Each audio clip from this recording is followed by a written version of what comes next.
1 சாமுவேலுடைய புஸ்தகம்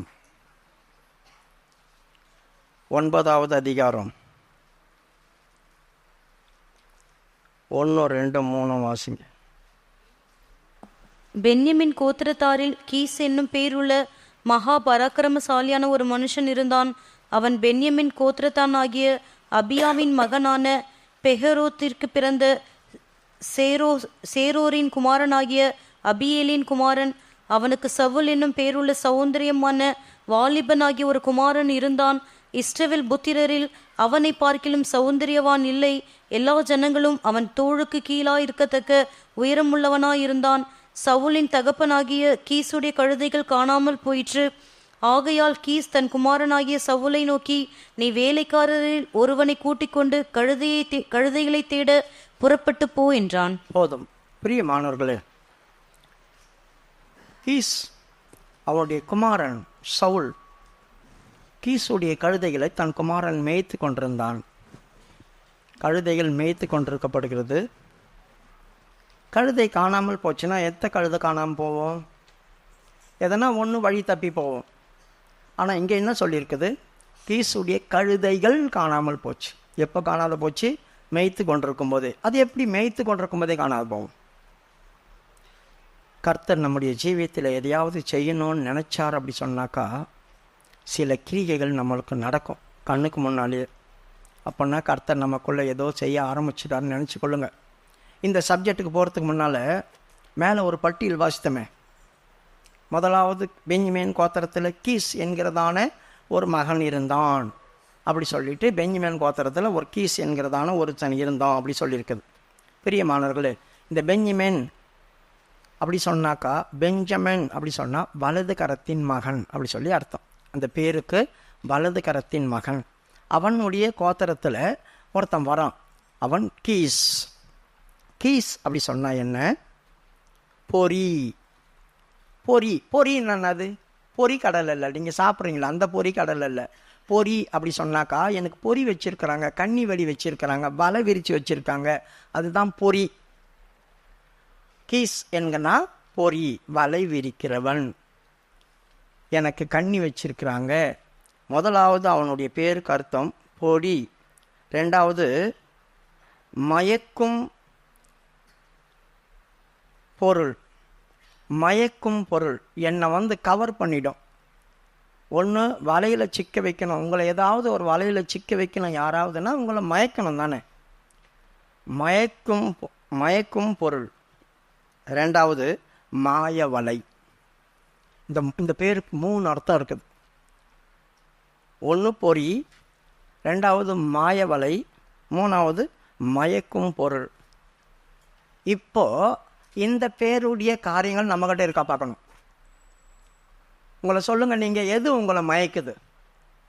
கரெக்டாக சொல்லுங்கள். என் மனசில் இருக்கிறது உங்ககிட்ட வரதா பார்க்கலாம். எது உங்களை மயக்குது? சொல்லுங்க. யார் ஒன்று சொல்லுங்க, சத்தமாக சொல்லுங்க. எது உங்களை மயக்குது? கரெக்டாக சொன்னாங்க பாருங்க. செல்ஃபோன். செல்ஃபோன் தான் இப்போ நம்மளை மயக்குது. அதுதான் நம்மளை போட்டு என்ன செய்யுது? அப்படியே சுற்றிட்டு இருக்குது. இது என்ன பண்ணோம்னாக்கா, கர்த்தருடைய சமூகத்திலையும் கர்த்தருடைய வார்த்தையும் கேட்க விடாமல் நம்மளை மயக்கும்.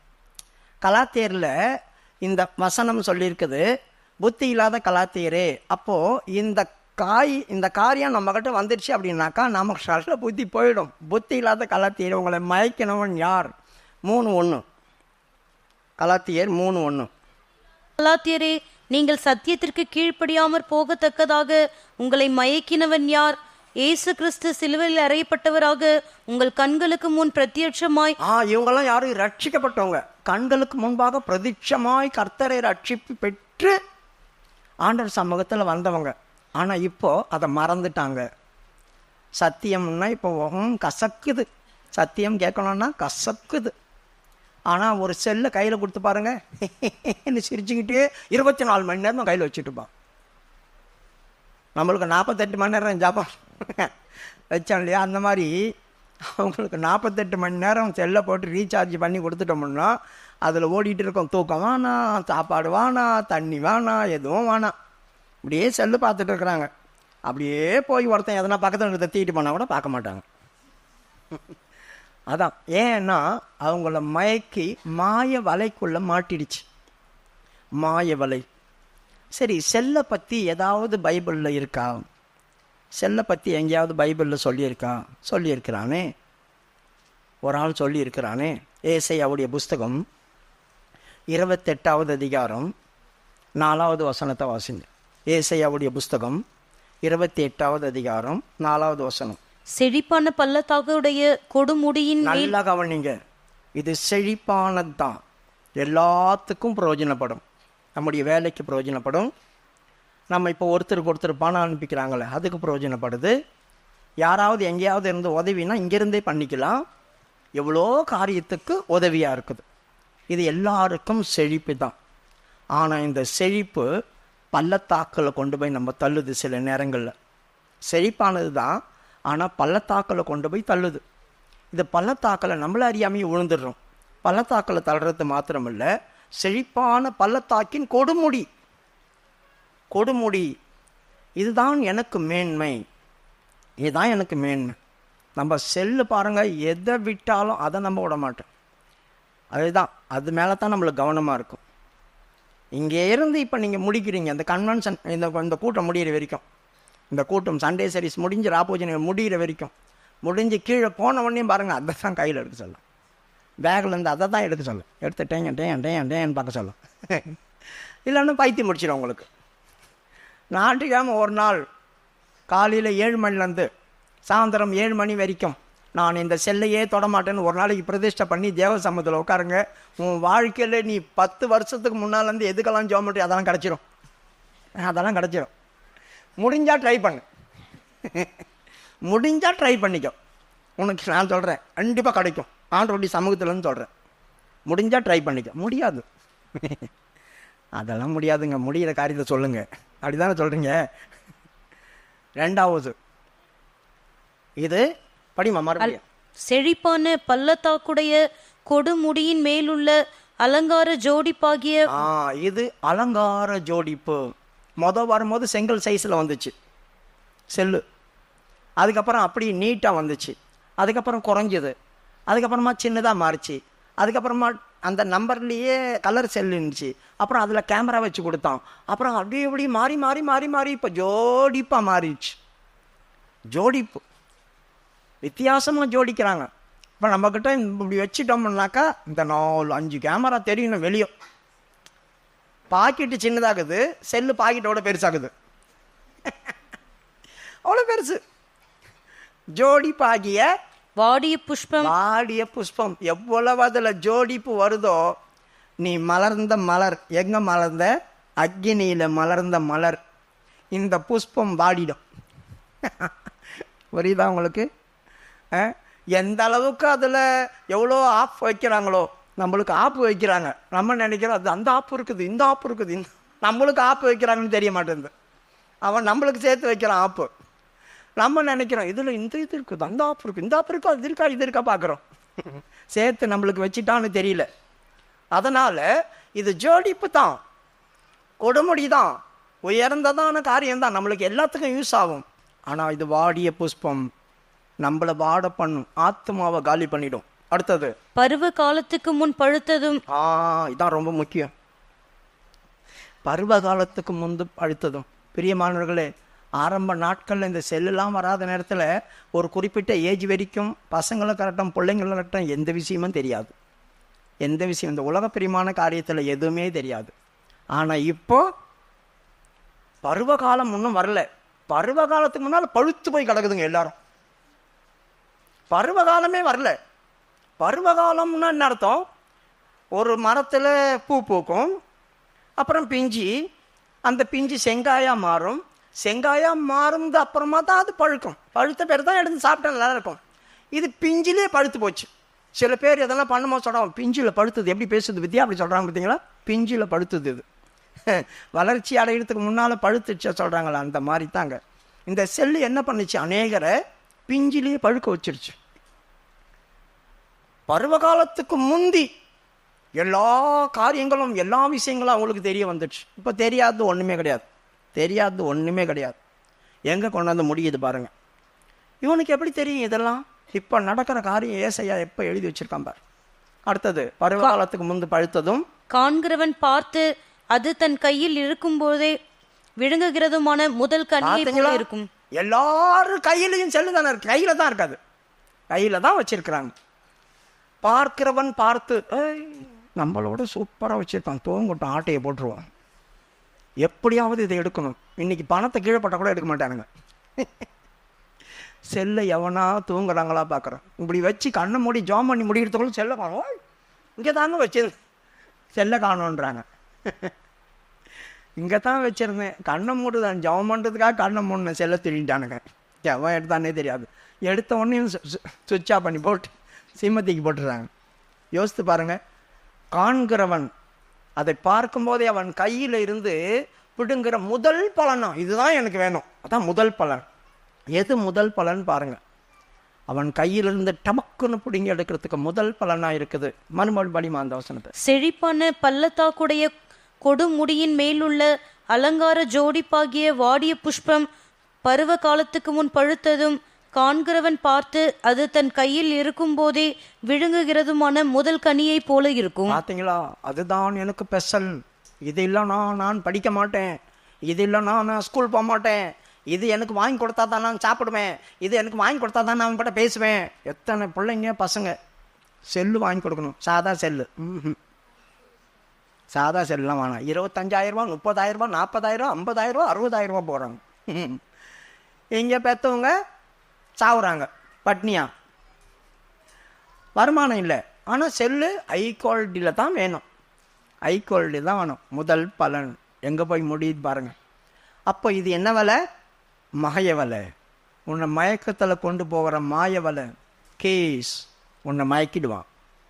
கேஸ் பராக்கிரமசாலி தான், அந்த தேசத்திலேயே பராக்கிரமசாலி. அவனை பார்க்கும்போது ஆஹா கீசு வரான், கீசு வரான், கீசு வரான் அப்படி சொல்லுவாங்க. உன்னை மயக்கி மாய வலையில் உட்கார வச்சிருவான்.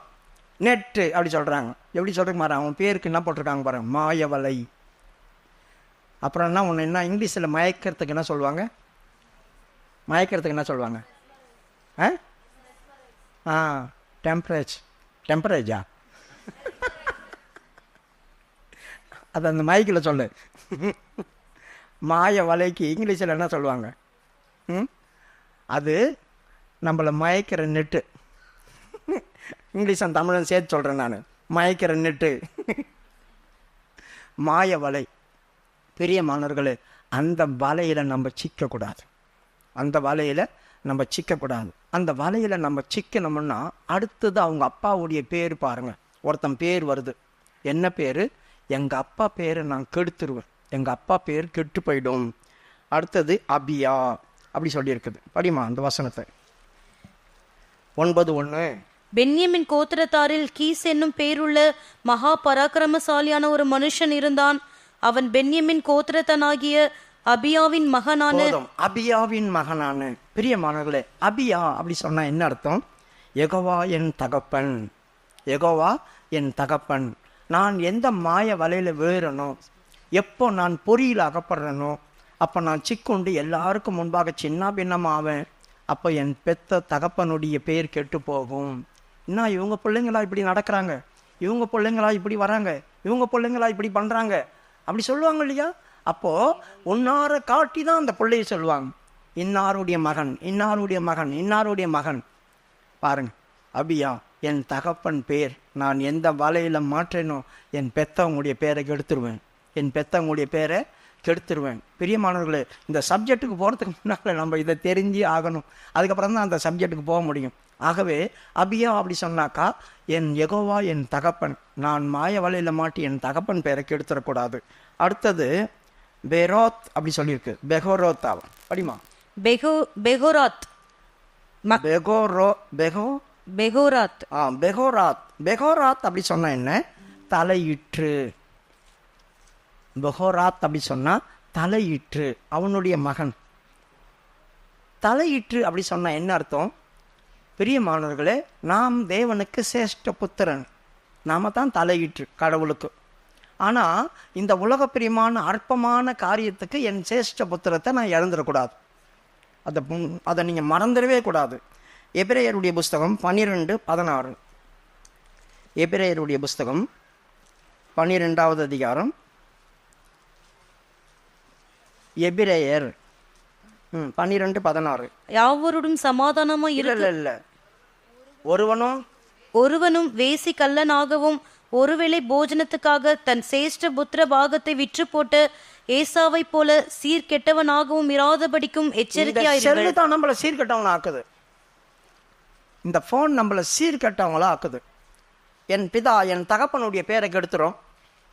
என்னை என்ன செய்தது? என் சேஷ்ட புத்திர பாகத்தை நான் இழந்து பார்க்கணும். இப்போ தகப்பனு கோவம் தான் என்ன பண்ணுவாங்க? நம்மளை கடிந்து கொள்ளுவாங்க, நம்மளுக்கு தண்டனை கொடுப்பாங்க. ஒருவேளை சேஷ்ட புத்திர பாகமே நமக்கு கிடைக்காம போயிடும். அதனால் அற்பமான இந்த காரியங்கள், உலக பிரியமான இந்த காரியங்களுக்காக என் சேஷ்ட புத்திர பாகத்தை நான் ஆவிக்குரிய ஜீவிதத்தில் இழந்துருவேன். அதான் என் தகப்பனுடைய பேர் நான் கேட்டு வச்சு, நீங்களாம் கிறிஸ்தவங்களா இப்படியெல்லாம் பண்ணலாமா அப்படி கேட்குறாங்க இல்லையா? நீங்களாம் கிறிஸ்தவங்களா, நீங்களாம் அப்படி பண்ணுறீங்களா, உங்கள் ஆண்டவர் பேரை நீங்கள் கெடுக்குறீங்களா அப்படி சொல்லி கேட்குறாங்க இல்லையா? அப்போ தேவனுடைய பேர் கெட்டு போச்சு. அவர் தான் எனக்கு அப்பா, அவர் பேர் கெட்டு போச்சுனாக்கா என் சேஷ்ட புத்திர பாகம் என்னை விட்டு போயிடும். நான் எங்கே இருக்கேன்? சீர்கெட்டவனாக இருக்கிறேன். வேசித்தனம் இந்த செல்லுக்குள்ளே தான் இருக்குது. வேசித்தனம் இந்த செல்லுக்குள்ளே தான் இருக்குது. ஒருவனும் வேசி கல்லனாக இராதபடி. அது என்ன வேசி கல்லன்? கல்லன் என்னங்க? கல்லன் என்ன? மறைஞ்சி வேலை செய்கிறது, வெளியரங்கமாக கிடையாது, திருட்டுத்தனமாக வேலை செய்கிறது, அதுதாங்க கல்லன். இவங்களை எப்படி போட்டிருக்காங்க பாருங்க, ஏசாவை வேசி கல்லன். வெளியரங்கமாக கிடையாது, ரகசியமாக நான் இந்த வேலை செய்வேன். ரகசியமாகவே இப்படிப்பட்ட காரியங்கள் என் வாழ்க்கையில் இருக்குது. வெளியே தெரியாது. வெளியே பார்த்தா ரொம்ப இந்த பொண்ணையும் பால் குடிக்குமா அப்படி சொல்கிற மாதிரி இருக்கும். ஆனால் இந்த பொண்ணை தான் கண்ணை மூடி மணக்கு மணக்கு மணக்கம் குடிக்கும். இதுதான் வேசி கல்லன். நம்மளுக்கு தெரியாமையே மறைஞ்சிருந்து அநேக காரியங்களை நம்ம செய்துகிட்டே இருப்போம். அநேக காரியங்களை நம்ம செய்துகிட்டே இருப்போம். இதுதான் அவன் தலையிற்று. ரெண்டாவது செருத். படிமா? சேரூரின். சேரோரின் அப்படி இல்லை, அவன் பேர் சேரோத். சேரோரின் அவன் மகன் அப்படி சொல்லியிருக்குது. சேரோரின் இல்லை, அவன் பேர் சேரோத். சேரோத் அப்படி சொன்ன என்ன?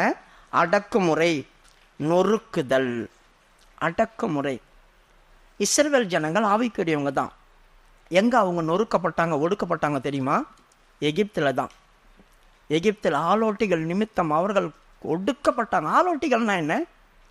இதை செய் இதை செய் இதை செய் தூண்டி விட்டுனே உட்காரக்கூடாது. ஒன்று நாம் இப்போ தான் எல்லாத்தையும் பண்ணிட்டு உட்காந்துருப்போம். மறுபடியும் அது டேன்னு சவுண்டு கேட்கும். உடனே எடுத்து வச்சுக்க வேண்டியதான். மூலிவை வச்சு மறுபடியும் டேன்னு சவுண்டு கேட்கும். ரெண்டாவது எடுத்து வச்சுக்க வேண்டியது.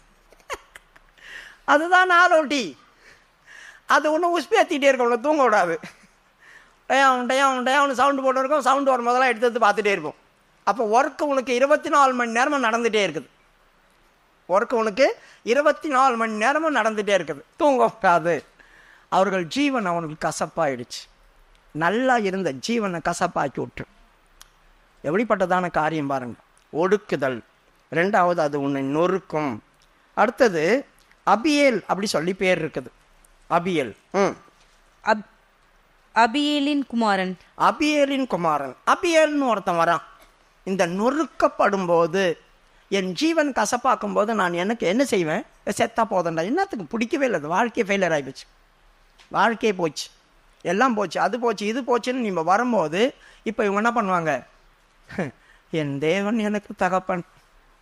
இப்போ ஆண்டவர்கிட்ட நான் போகணும், ஆண்டவரை நான் கூப்பிடணும், ஆண்டவர் சமூகத்தில் கொஞ்சம் உக்காந்து எப்படியாவது மனம் திரும்பி ஆகணும். வேறு வழி இல்லை. ரொம்ப ஆழத்தில் போயிட்டேன், கர்த்தாவே என்னை தூக்குங்க அப்படி சொல்லி ஜெபிக்கணும். அப்போ என் தேவன் எனக்கு தகப்பனா மாறி வந்தால் நான் காப்பாற்றப்படுவேன். அப்போ என் தேவன் தகப்பனா மாறினா நான் யாராக மாறணும்? சவுலாய் மாறணும். சவுல் அப்படி சொன்ன என்ன தெரியுமா? விரும்பப்பட்ட, விண்ணப்பம் பண்ணப்பட்டவன். விரும்பப்பட்ட, விண்ணப்பம் பண்ணப்பட்டவன். அப்போ நான் சவுலா மாறினா இந்த இடத்துல இருந்து என் தேவனாகிய என் தகப்பன்கிட்ட நான் விண்ணப்பம் பண்ணி, நான் விண்ணப்பம் பண்ணுறது அவர் விரும்பணும். பரவாயில்ல, மனம் திரும்புறேன்னு சொல்கிறான், பரவாயில்ல, ரட்சிக்கப்படுறேன்னு சொல்கிறான், பரவாயில்ல, இவனை காப்பாற்றி எடுத்து ஆகணும், வேறு வழி இல்லை அப்படி சொல்லி என் தேவன் எனக்கு இறங்கணும். எப்படி இருக்குது பார்த்தீங்களா அந்த பேரில் உள்ள அர்த்தங்கள்? முதல்ல ஒரு இடத்துல நம்மளை மயக்கிச்சு மாய வலையில் சிக்க வச்சிச்சு, என் தகப்பன் பேரை நான் கெடுத்தேன், நாசம் பண்ணேன், அதுலேருந்து விழுந்தேன், எழுந்தேன், மாட்டிக்கிட்டேன், எல்லாத்துலேயும் பண்ணி கடைசியில் இப்போது என் தேவன் பக்கமாக திரும்பணும் சாமி, போதண்டா, இந்த இருளுக்குள்ளேருந்து நான் கர்த்தர் வருகையில் போய் சேரணும் அப்படின்றதான எண்ணம் எப்பொழுது வருதோ அப்பொழுது என் ஜெபம் அவருக்கு விருப்பப்பட்டதாய் மாறும். அப்போ தான் நம்ம உருக்கமாக ஜெபம் பண்ணணும். ஆசை பாசங்கள் எல்லாம் நம்முடைய மனதில் அதிகமாக நிரப்பி வச்சுக்கிட்டு நீ போய் தேவ சமத்தில் உட்காந்து கொஞ்சம் ஜெபம் பண்ண அப்படின்னாக்கா சோத்திரம் சோத்திரம் முடிஞ்சவொடனே வீட்டுக்கு போனோடனே அதை எடுத்து பார்க்கணும், இதை எடுத்து பார்க்கணும் அப்படின்னு.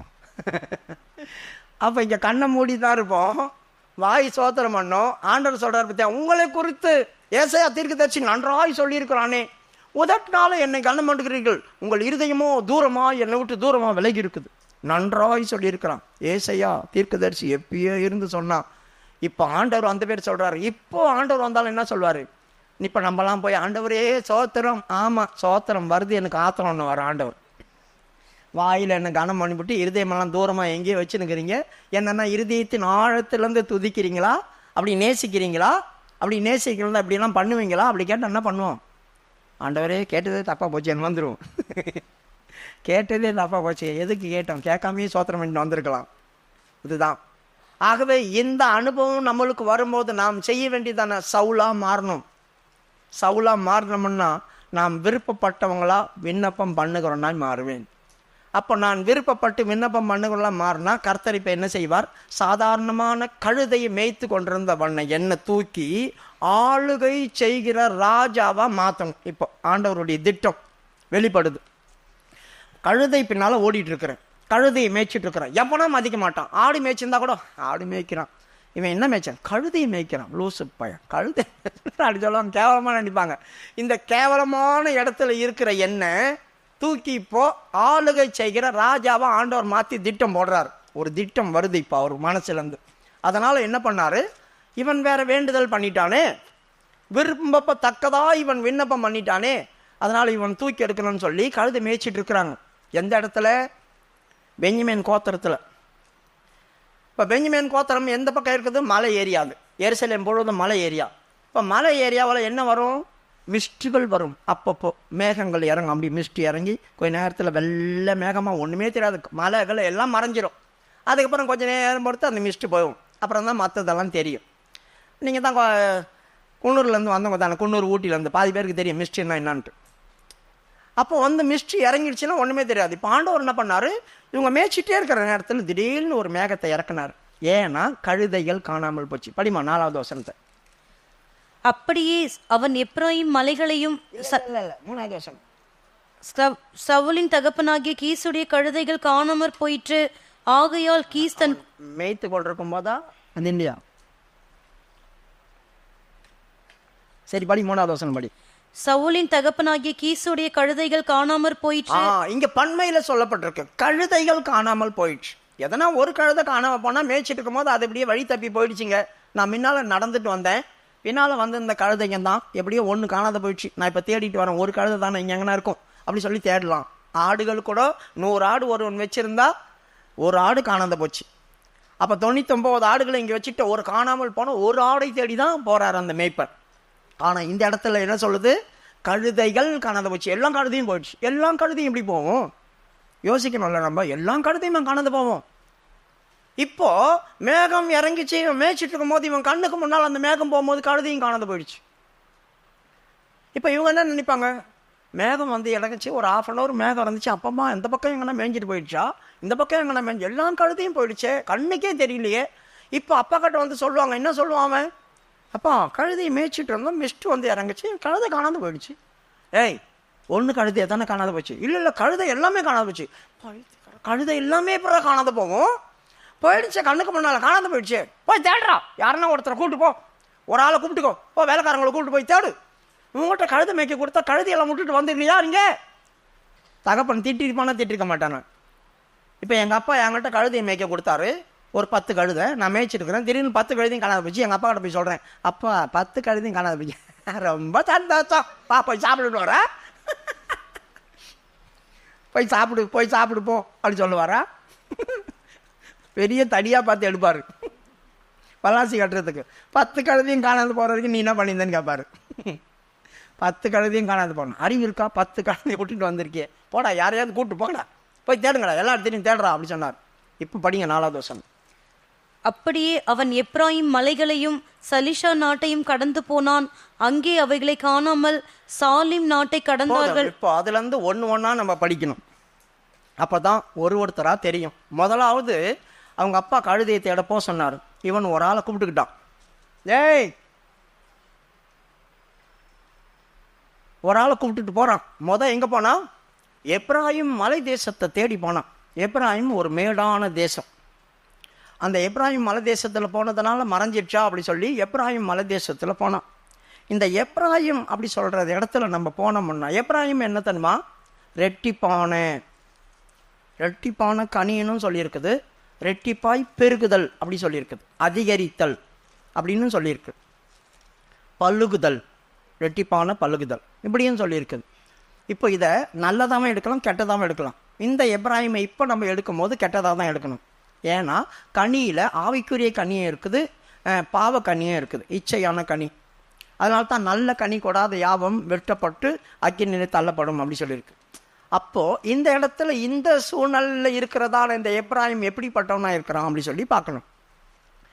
இப்போ இந்த மாதிரி ஆளுங்கிட்ட போய் நம்ம தேடினோம்னா நம்மளுக்கு கிடைக்காததை, காணாத போனதை நம்ம இந்த மாதிரி ஆளுங்கிட்ட போனோம்னா அவங்க குழப்பி விட்டுருவாங்க, நம்மளுக்கு இன்னும் தத்தளிப்பு உண்டாகும். ஏன்னா இவர்கள் ஆவிக்குரியவர்கள் இல்லை, ஆவிக்குரியவர்களோடும் சேர்ந்து இருக்க மாட்டாங்க. இவர்கள் எப்படிப்பட்டவங்களா இருப்பாங்க? அந்நியரோடு சேர்ந்திருப்பாங்க. ஏசாயாவுடைய புஸ்தகம் 7வது அதிகாரம் 2வது வசனம் வாசிங்க. சீரியர் எப்ராயிமை சார்ந்திருக்கிறார்கள் என்று தாவீதின் குடும்பத்துக்கு அறிவிக்கப்பட்ட போது ராஜாவின் இருதயமும் அவன் ஜனத்தின் இருதயமும் காட்டிலுள்ள மரங்கள் காற்றினால் அசைக்கிறது போல் அசைந்தது. இப்போ அபிஷேகம் பெற்றவங்க யாரு? தாவீதுடைய குடும்பம். சீரியர் இப்ப எப்ராயிமை சேர்ந்துட்டாங்க. இவர்கள் யாரு? தேவனுடைய பிள்ளைங்க தான். ஆனா இவங்க என்ன செய்தாங்க? அந்நியரோடு தான் கலப்பாங்க. அந்நியரோடு கலக்கிறதான இவங்க என்ன பண்ணுவாங்க? ஆவிக்குரியவங்களை கலங்க பண்ணிடுவாங்க.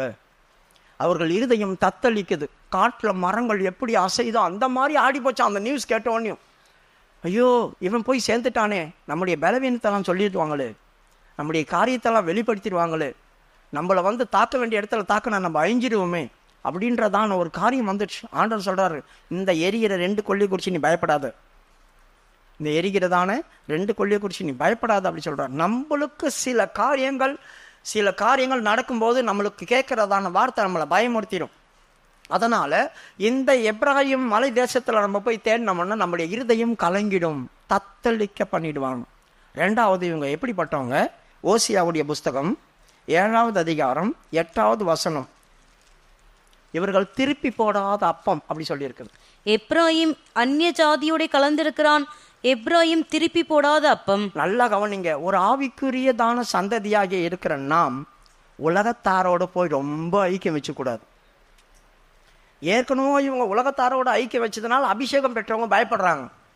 இவங்களும் பெரிய பொல்லாதவங்களாம் மாறிடுவாங்களே, உலகத்தாரோடு போய் சேர்ந்துட்டாங்களே, அவங்க பழக்க வழக்கங்கள் இவங்களுக்கு வந்துடுமே, இவங்களும் அப்படியே உலகத்தாரை போல மாறிடுவாங்களேன்றதான பயமும் தத்தளிப்பும் வந்துடுச்சு அவங்களுக்கு.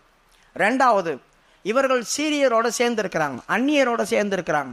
இப்போ அந்நியரோட சேரும்போது என்ன நடக்கும்? இவர்கள் ஆவிக்குரிய ஜீவித்தம் இவங்களுக்கு இருந்தால் கூட மறுபக்கம் பார்த்தா உலகத்தார் வேகாத அப்பமாக மாறுவாங்க, திருப்பி போடாத அப்பம். அப்போ ஒரு சைடு மட்டும்தான் வெந்துட்டு இருக்குது. அப்போ திருப்பி போட்டால் தான் இதுக்கு புரோஜனமாகும். ஒரு அப்பத்தை திருப்பி போட்டால் தான் சாப்பிட முடியும். திருப்பி போடாத அப்பத்தை யாராவது சாப்பிடுவாங்களா? ஒரு சைடு வெந்திருக்கும், ஒரு சைடு மாவாக இருக்கும். சாப்பிட்டா நம்மளுக்கு தான் வயிறு வீங்கும், போயிட்டே இருக்க வேண்டியதுதான். அந்த மாதிரி ஒரு காரியம் நம்மளுக்கு வரக்கூடாது. ஆகவே இந்த அப்பம் எப்படிப்பட்டது அப்பமாக மாறிச்சு? திருப்பி போடாத அப்பம். திருப்பி போடாத அப்பமாக இது மாறுறதுக்கு காரணம் என்ன? அந்நியரோடு சேர்ந்து இருக்கிறதான ஒரு காரியம். ஆவிக்குரிய ஜனங்கள் ஆவிக்குரியவங்களோட தான் சேர்ந்திருக்கணும். தேவனை துதிக்கிறவர்கள் தான் சேர்ந்திருக்கணும். தேவனை ஆராதிக்கிறவர்கள் தான் இருக்கணும். தேவனுக்கு பயந்திருக்கிறவர்களோட சேர்ந்துருங்க. தேவ பயமே இல்லாத இடத்துல நீங்கள் போய் சேர்ந்தீங்கன்னா கண்ணு குட்டியும் பண்ணியாக மாறிடும். ஒரு பன்னி கண்ணுக்குட்டியோட போய் 10 கண்ணுக்குட்டியோட சேர்ந்துச்சுன்னா அந்த கண்ணுக்குட்டிங்க என்ன செய்யாது, சேத்துல போய் படுக்காது. அதுங்க போய் எங்கன்னா ஒரு தொழுவத்தில் தான் படுக்கும். அப்போ இந்த பன்னியும் அங்கே தான் போய் படுக்க வேண்டியது இருக்கும். கொஞ்சம் கொஞ்சமாக அதோடைய சுபாவம் கண்ணுக்குட்டியை போல மாறும். ஆனால் ஒரு கண்ணுக்குட்டி 10 பன்னியோட போய் சேர்ந்தா என்னாகும், 10 பன்னி எங்கே போய் படுக்கும், அதுக்கு இன்ட்ரெஸ்டாக இருக்கிறது சகதி தான். சகதியில் போய் படுக்கும். அப்போ வேறு வழியில் இவர் ஃப்ரெண்ட் ஆகிட்டாரு, அங்கே தான் போய் படுக்கணும். அதனால தான் அந்நியரோடு கலந்தாங்க. இவங்க திருப்பி போடாத அப்பமாய் மாறினாங்க. அடுத்தது இவனை பற்றி என்ன சொல்லியிருக்குது, ஓசியாவுடைய புஸ்தகம் 5:13 படிங்க. எப்ராயிம் தன் வியாதியையும் யூதா தன் காயத்தையும் கண்டபோது எப்ராயிம் அசிரியர் அண்டைக்கு போய் யாரேப் ராஜாவினிடத்தில் ஆள் அனுப்பினான். ஏன்னா இப்போ என்ன பண்ணுறாங்க, இவங்க அந்நியரோடு சேர்ந்து கலந்துட்டாங்க இல்லையா. அப்படி இவங்க கலந்து அந்நியரோடு இருக்கிறதுனால இப்போ எனக்கு வியாதி வந்துடுச்சு. இப்போ வியாதி வந்தால் நீங்கள் ஆவிக்குரிய ஜீவியத்தில் இருந்தால் அவங்களை என்ன பண்ணுவாங்க, வாங்க நம்ம ஜெபம் பண்ணுவோம், கர்த்தர் நம்மளை விடுதலை ஆக்குவார், என்ன பிரச்சனை இருந்தாலும் பரவாயில்ல, வாங்க வாங்க வாங்க வாங்க அப்படி சொல்லி ஆண்டவர் சமூகத்தில் கூப்பிட்டு வந்து தேவ சமூகத்தில் போராடுவோம். ஆசா வியாதிப்பட்ட போது அவன் கர்த்தரை இல்லை பரிகாரியே தேடினான், அதனால அவன் செத்து போனான்.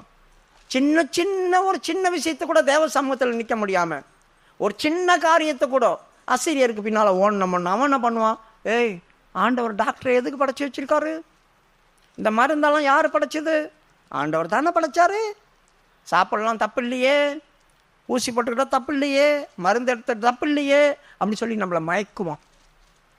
அப்போ நம்ம அந்நியர் சேர்ந்துருக்கும் போது 4 பேர் நம்மளை சொல்லும் போது என்னாகும், நம்முடைய இருதயம் வழுகி போகும், தேவ பயம் எல்லாம் போகும்.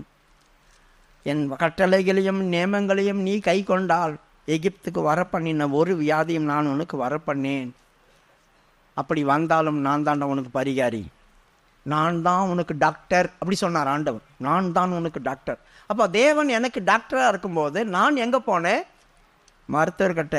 ஏன் இந்த அந்நியர் என்ன வழுகி தேவனை விட்டு பிரித்து தூரமாக கொண்டு போயிட்டாங்க. மறுபடியும் படிங்க அந்த வசனத்தை. எப்ராயிம் தன் வியாதியையும் யூதா தன் காயத்தையும் கண்டபோது எப்ராயிம் அசிரியர் அண்டைக்கு போய் யாரேப் ராஜாவினிடத்தில் ஆள் அனுப்பினான், ஆனாலும் உங்களை குணமாக்கவும் உங்களில் இருக்கிற காயத்தை ஆற்றவும் அவனால் கூடாமற் போயிற்று. பார்த்தீங்களா, அவங்க நம்ம போய் எவ்வளோ பணத்தை செலவு பண்ணுறோம். இன்னைக்கு டாக்டர்கிட்ட போய் பணம் மேலே பணத்தை செலவு பண்ணுறோம், எவ்வளோ பணத்தை கொடுக்குறோம். அவங்க என்ன பணத்தை வாங்கிட்டு உன்னை பர்ஃபெக்ட் என்ன ஆகிட்டேன் போங்க தைரியமாக நடந்து போகணும்னு சொல்லுவானா, சொல்ல மாட்டான். நீ நடந்து போவ, அவன் உன்னை படுத்த படிக்க ஆக்கிடுவான், ஐசியில் உட்கார வச்சு. போன உடனே ஐயோ உங்களுக்கு இருக்கிற வியாதி எப்படி வந்தீங்க, நடந்து போங்க ஐசியில் படுத்துங்க, பேசவே கூடாது ஐசியில் போனால். அவ்வளோதான். எனக்கு என்ன நடந்தது, எனக்கு என்ன நடந்தது, எனக்கு என்ன நடந்தது, என்ன ஏன் இங்கே படுக்க வச்சுட்டாங்க, யாரும் என்கிட்ட பேச வர மாட்டாங்க, டாக்டருங்க மட்டும் வந்து என்னை பார்த்துட்டு போகிறாங்க. வாயை தர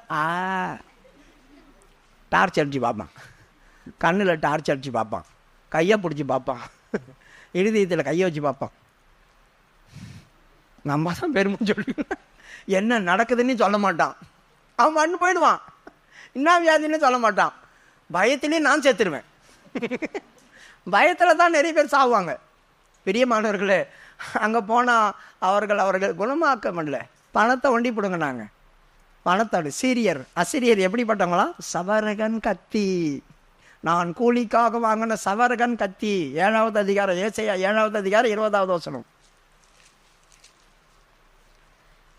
அக்காலத்தில் ஆண்டவர் கூலிக்கு வாங்கின சவரகன் கத்தியினால், அதாவது நதியின் அக்கறையில் உள்ள அசிரிய ராஜாவினால் தலைமயிரையும் கால்மயிரையும் சிறைப்பித்து தாடியையும் வாங்கி போடுவிப்பார். 3 இடத்துல சொரட்டிடுவான். சவரகன் கத்தி அப்படி நீங்கள் சொல்லியிருக்காங்களா. அசிரியன் நதிக்கு அந்த பக்கத்தில் இருக்கிறாங்க, நதிக்கு இந்த பக்கத்தில் ஜீவன் இருக்குது. நதிக்கு அந்த பக்கத்தில் போனீங்கன்னா அந்நியர் தான் இருக்கிறான். அவன் என்ன பண்ணுவான், மொட்டை அடிப்பான். அப்படின்னு என்ன அர்த்தம், உங்கள்கிட்ட இருக்கிற பணத்தெல்லாம் பிடிங்கிடுவான். 2வது கால் மயிர், ஓடி சம்பாதிச்ச பணத்தை பிடுங்குவான். தாடி மயிர், யாருன்னா கடன் வாங்கணும், கொடுங்க கொடுங்க கொடுங்க கொடுங்க, ஆஸ்பத்திரியில் இருக்கிறான், கொடுங்க 3த்தையும் சொரண்டி அமைச்சிடுவான். இப்போ என்னாச்சு, அவர் எப்படி பழைச்சிட்டாரா, பணம் 7 லட்சம் 8 லட்சம் போயிடுச்சு. என்ன ஆனார், செத்துட்டார். கொடுக்குறாங்களா, இல்லை இன்னும் 2 லட்சம் கேட்டால் தான் கொடுப்பானா, 2 லட்சம் கொடுத்தா தான் கொடுப்பானா. யோசித்து பாருங்கள் எப்படி இருக்கு பாருங்கள். அந்நாட்களில் கூலிக்காக வாங்கின சவரகன் கத்தி, அவன் நம்முடைய எல்லாத்தையும் சுரண்டிடுவான். சுரண்டி ஒன்றும் இல்லாமல் உங்களை அனுப்புவாங்க, சந்தோஷமாக வருவீங்க நீங்கள்.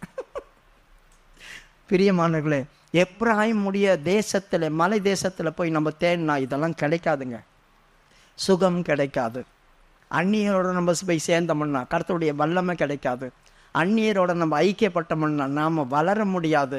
நாம் வளர்ச்சியில் குன்றி போய் கிடப்போம். இன்னொன்று, இந்த மனுஷங்க இவ்வளோ நடந்து போச்சு, அப்பா வாங்கப்பா ஆண்டவர் சமூகத்தில் கர்த்தர் உங்களை காப்பாற்றுவார். அவங்க என்ன பண்ணுவாங்க, நம்மள பொல்லாத யோசனை யோசிப்பாங்க. பெரிய இதாட்டம் வந்துட்டாங்க, நாங்கள் இவ்வளோ கஷ்டப்பட்டோம், இப்போ வரல. அவங்க திங்கிங்கே வேறு மாதிரி ஆகிடும். 11வது வசனம் 5:11, ஓசியா 5:11. எப்ராயிம் தகாத கற்பனைகளை மனதார பின்பற்றி போனபடியால், தகாத கற்பனையை மனதார பின்பற்றி போவாங்க. யாராவது சொல்லி கூட இல்லை. ஏன்னா அந்நியரை தானே இவங்க சார்ந்து இருக்கிறாங்க. அந்நியரை சார்ந்து இருக்கும் போது அவர்களுடைய மன விருப்பம் எதுவோ தகாதவைகளை பின்பற்றி போக வேண்டியதுதான். நம்ம ஆவிக்குரிய அனுபவமே இருக்காது, ஆவிக்குரிய ஜீவியமே இருக்காது. அங்கே போய் நம்ம தேடின காணாது போனது கிடைக்குமா? ரெண்டாவது, இவங்களை கூப்பிட்டு எப்பா ஜோம் பண்ணுங்க, ஜோம் பண்ணுங்க, கர்த்தர் உங்களுக்கு விடுதலை தருவார், ஜோம் பண்ணுங்க அப்படி சொன்னாக்கா இவங்க ஜோம் பண்ணுவாங்க. ஆண்டவர் பார்க்குறாரு, எப்ராஹிம் வந்து ஜோம் பண்ணுறான், அவன் கூட ஒருத்தன் வந்திருக்கிறான். யார் அவன்? யூதா. 2 பேரும் ஜோம் பண்ணுறாங்க. என்னத்த பண்ணுறானுங்கன்னு பார்த்தா ஆண்டவர் சொல்கிறாரு, ஏய் ஜோம் பண்ணான் பிரச்சனைக்காக. கொஞ்ச நேரத்தில் அவங்களுடைய ஜபமும் அவங்களுடைய துதியும் பனியை போல மறைஞ்சிடுச்சான். காலையில் வருத பனி அதை போல இருக்குதான். ஓசியாவுடைய புஸ்தகம் 6வது அதிகாரம் 4வது வசனம். எப்ராயிமே உனக்கு என்ன செய்வேன், யூதாவே உனக்கு என்ன செய்வேன்? உங்கள் பக்தி காலையில் காணும் மேகத்தை போலவும் விடியற்காலையில் தோன்றும் பனியை போலவும் ஒழிந்து போயிற்று. பார்த்தீங்களா? சொல்லும் போது வாங்க இப்படி கஷ்டப்படுறீங்களா, தேவனை தேடுங்க, தேவனை தேடுங்க, தேவனை தேடுங்கன்னு சொல்கிறோம். அப்படியா, இந்த வரேன் தேவனை போய் தேடுறாங்க. ஆண்டவர் தான் சுகமாக்கலை. ஏங்க கோயிலுக்கு ஏன் வரல? வேலையை பாருங்க, வேலை இருக்குது எனக்கு. ஏங்க கூட்டத்துக்கு வர மாட்டேங்க? உங்களுக்கு என்ன தெரியும் ஏன் வேலை? ஐஎம்பிசி. அப்போ ஆண்டவர் சொல்கிறார், எப்ராஹிம் நான் உனக்கு என்ன செய்யுது? நீ என்ன என்கிட்ட உருக்கமாக உட்காந்துட்டு இருக்கியா? என்கிட்ட ரொம்ப நேரமாக இருக்கியா? இல்லையே, காலையில் அந்த மணி பெய்யுது பார்த்தீங்களா, சில்லுன்னு இருக்கும். வெயில் வரும்போது ஒன்றுமே இருக்காது, காணாத போயிடும். சூரியன் உதித்த உடனே அதெல்லாம் மறைஞ்சிடும். அப்போ கொஞ்ச நேரம் பார்த்து சில்லுன்னு வரிய, அதுக்கப்புறம் எங்கே போச்சு உன்னுடைய காரியம்? அப்போ இப்படி இருக்கும்போது நான் உனக்கு என்ன செய்வேன்? எப்படி அதை ஸ்டார்ட் பண்ணுறாரு பாருங்க ஆண்டவர். எப்ராஹிமே நான் உனக்கு என்ன செய்யட்டும்? உனக்கு என்ன செய்கிற அளவுக்கா நீ இருக்கிறா கேட்குறாரு. எப்ராயிமே உனக்கு என்ன செய்வேன், யூதாவே உனக்கு என்ன செய்வேன்? பார்த்தீங்களா? நான் உனக்கு என்ன செய்வேன்? நீ இப்படி இருந்தால் உனக்கு என்னத்தை செய்ய முடியும்? எனக்கு தேவ சமூகத்தில் உருக்கமாக இருக்கிறதான ஆவிக்குரிய அனுபவத்தில் நான் இருந்தால் கர்த்தர் எனக்கு எதனா செய்வார். எப்பயே ஒரு வாட்டி வந்து ஆண்டவரை ஹாய், எங்கே தூரத்தில் யாருன்னா பார்த்துட்டு போவாம, ஹாய் ஹலோ எப்படி இருக்கீங்க, நல்லா இருக்கீங்களா, சாத்துறான் அப்படியா? ஆண்டவர் சொல்லுவார், நின்று இந்த கதி ஆக்கிட்டானே, என்ன இந்த நிலவரத்தில் கொண்டு போய் விட்டுட்டானே அப்படி சொல்லுவார். அப்புறம் நம்மளுக்கு எதனா கேட்டால் எப்படி செய்வார்? பிரியமானவர்களே, தேவ சமூகத்தில் ஆவிக்குரியதான ஒரு அனுபவம் இருக்குது. அப்படி இருந்தால் சொல்லுவார், எப்ராஹிமே நான் உன்னை எப்படி கைவிடுவேன்? ஒரு நாள் வந்துச்சு, அந்த வசனத்தெல்லாம் நான் இப்போ எடுத்துகிட்டு வரல. ஒரு நாள் வந்துச்சு, அவன் அழுதான். ஆண்டவர் மீட்டு எடுத்த போது, நான் செய்த தவறுக்காக நான் மன்னிப்பு கேட்டு அழுகுறேன், நான் செய்ததெல்லாம் தப்புன்னு அப்படி ஒரு நாள் உணர்ந்தான். பெரியமானவர்களே, அந்த உணரக்கூடிய அனுபவம் நம்மளுக்கு வரணும். அந்த மாதிரி ஒரு அனுபவம் வந்துச்சுன்னா நம்மளை பார்க்கல மேன்மையானவங்க யாருமே கிடையாது. ஆகவே நாம் தவறி விட்டதை, நாம் இழந்து போனதை இந்த எப்ராஹிம் மலை தேசத்தில் தேடக்கூடாது. 2வது, அவன் சலிசா நாட்டை தேடினான். படிமா 4வது வசனம். அப்படியே அவன் எப்ராயிம் மலைகளையும் சலிஷா நாட்டையும் கடந்து போனான். சலிசா நாட்டை கடந்து போனான். இந்த சலிசா நாட்டில் போய் தேடினா கிடைக்காது. ஏன் சலிசா நாடு அப்படி சொன்னான்னு? செலிஸ் அப்படி சொன்னால் 3, எஹாட் அப்படி சொன்னால் 1, சித்தாயிம் அப்படி சொன்னால் 2, சலீஸ் அப்படி சொன்னால் 3. இது 3 மடங்கு அப்படி சொல்லியிருக்கு. பேர் மட்டும் 3 மடங்குன்னு வச்சுக்கிட்டானுங்க. ஆனால் அவங்ககிட்ட 1 மடங்கு கூட இருக்காது, பற்றாக்குறை. அப்போ இந்த நாடு இப்படி இருந்துச்சுன்னா நம்மளுக்கே அவங்களுக்கு வைக்கிறதுக்கு பணம் இருக்காது, காசு கொடுக்க முடியாது, எதுவுமே செய்ய முடியாது, பற்றாக்குறையில் இருப்பாங்க. ஒரு முறை தேசம் எங்கும் பஞ்சத்தில் இருந்துச்சு. எலிசா உக்காந்துட்டு இருந்தான். இப்போது ஒரு ஆள் சலிசா நாட்டிலேருந்து வந்தான். சலிசா நாட்டிலேருந்து வந்து காணிக்க கொடுத்தான். யார்? பசியாக இருக்கிறவங்க 100 பேர். அவங்களுக்கு 20 அப்பத்தை கொண்டு வந்து கொடுக்குறான், சாப்பிடுங்க அப்படி சொல்லி. அந்த பரிமாறுறவங்கள்ட்ட எலிசா சொல்கிறான், எப்பா பரிமாறுப்பா அப்படி சொல்கிறான். ஏங்க 100 பேர் உட்காந்துக்கிறாங்க, 20 அப்பம் தான், எத்தனை பேர் கொடுக்குறது? கொஞ்சம் கொஞ்சமாக புட்டு கொடுத்தாதுன்னா ராபூஜனமா? புட்டு வாயில் வைக்கிறதுக்கு 20 புட்டு வாயில் வைக்கிறதுக்கு ராபூஜனமா இது? சாப்பாடு பசிக்கு கொடுக்குறதுங்க, எப்படி கொடுக்க முடியும் கேட்குறான். படிமாய் 2 ராஜாக்கள் 4வது அதிகாரம் 42வது வசனம். நான் அதுக்கு தான் எழுதி கொண்டாந்துட்டேன், உங்களை தேட சொல்கிறதுக்கு டைம் ஆகும்ட்டு. பின்பு பாகால் சலிஷாவிலிருந்து ஒரு மனுஷன் தேவனுடைய மனுஷனுக்கு முதற் பலனான வார்கோதுமையின் 20 அப்பங்களையும் தாள் கதிர்களையும் கொண்டு வந்தான். அப்பொழுது அவன், ஜனங்களுக்கு சாப்பிட கொடு என்றான். அதற்கு அவனுடைய பணிவிடைக்காரன், இதை நான் 100 பேருக்கு முன்பாக வைப்பது எப்படி என்றான். பாத்தீங்களா, 100 பேருக்கு முன்பாக எப்படி வைக்க முடியும்? 20 தான், 20 கொண்டு போய் 100 பேருக்கு முன்னால் வைக்க முடியும். அப்ப சலிசா அப்படி சொன்னா 3 மடங்கு தான். ஆனா எனக்கு கொடுக்கறது அவங்களுக்கு போதாதான் இருக்கும், எனக்கே கொடுக்க முடியாது. உங்க வீட்டில் இருக்கிறதான பிரச்சனைக்கு இப்ப திடீர்னு யாராவது உங்கள்கிட்ட ஹெல்ப் கேட்டாங்க வச்சுங்க, நான் சலிசாவா இருந்தா வெளிப்பிரகாரம் பார்க்க நல்லா ஜோஜோன்னு இருப்பேன், ஜிகின்னு ஜொலிக்கலாம். ஆனால் என்கிட்ட எடுத்து அவங்களுக்கு கொடுக்குறதுக்கு ஒன்றும் இல்லாமல் போயிடும். அப்போ நான் என்ன செய்ய முடியாது? இந்த நாட்டில் தேடினா நான் இழந்து போனது கிடைக்காது, இந்த நாட்டில் தேடினா நான் இழந்து போனது கிடைக்காது. ஆகவே இந்த நாட்டையும் அவன் கடந்து போனான், இந்த நாட்டையும் அவன் கடந்து போனான். அதுக்கப்புறமா சாலீம் நாட்டை தேடினான். அங்கே அவைகளை காணாமல் சாலிம் நாட்டை கடந்தார்கள்.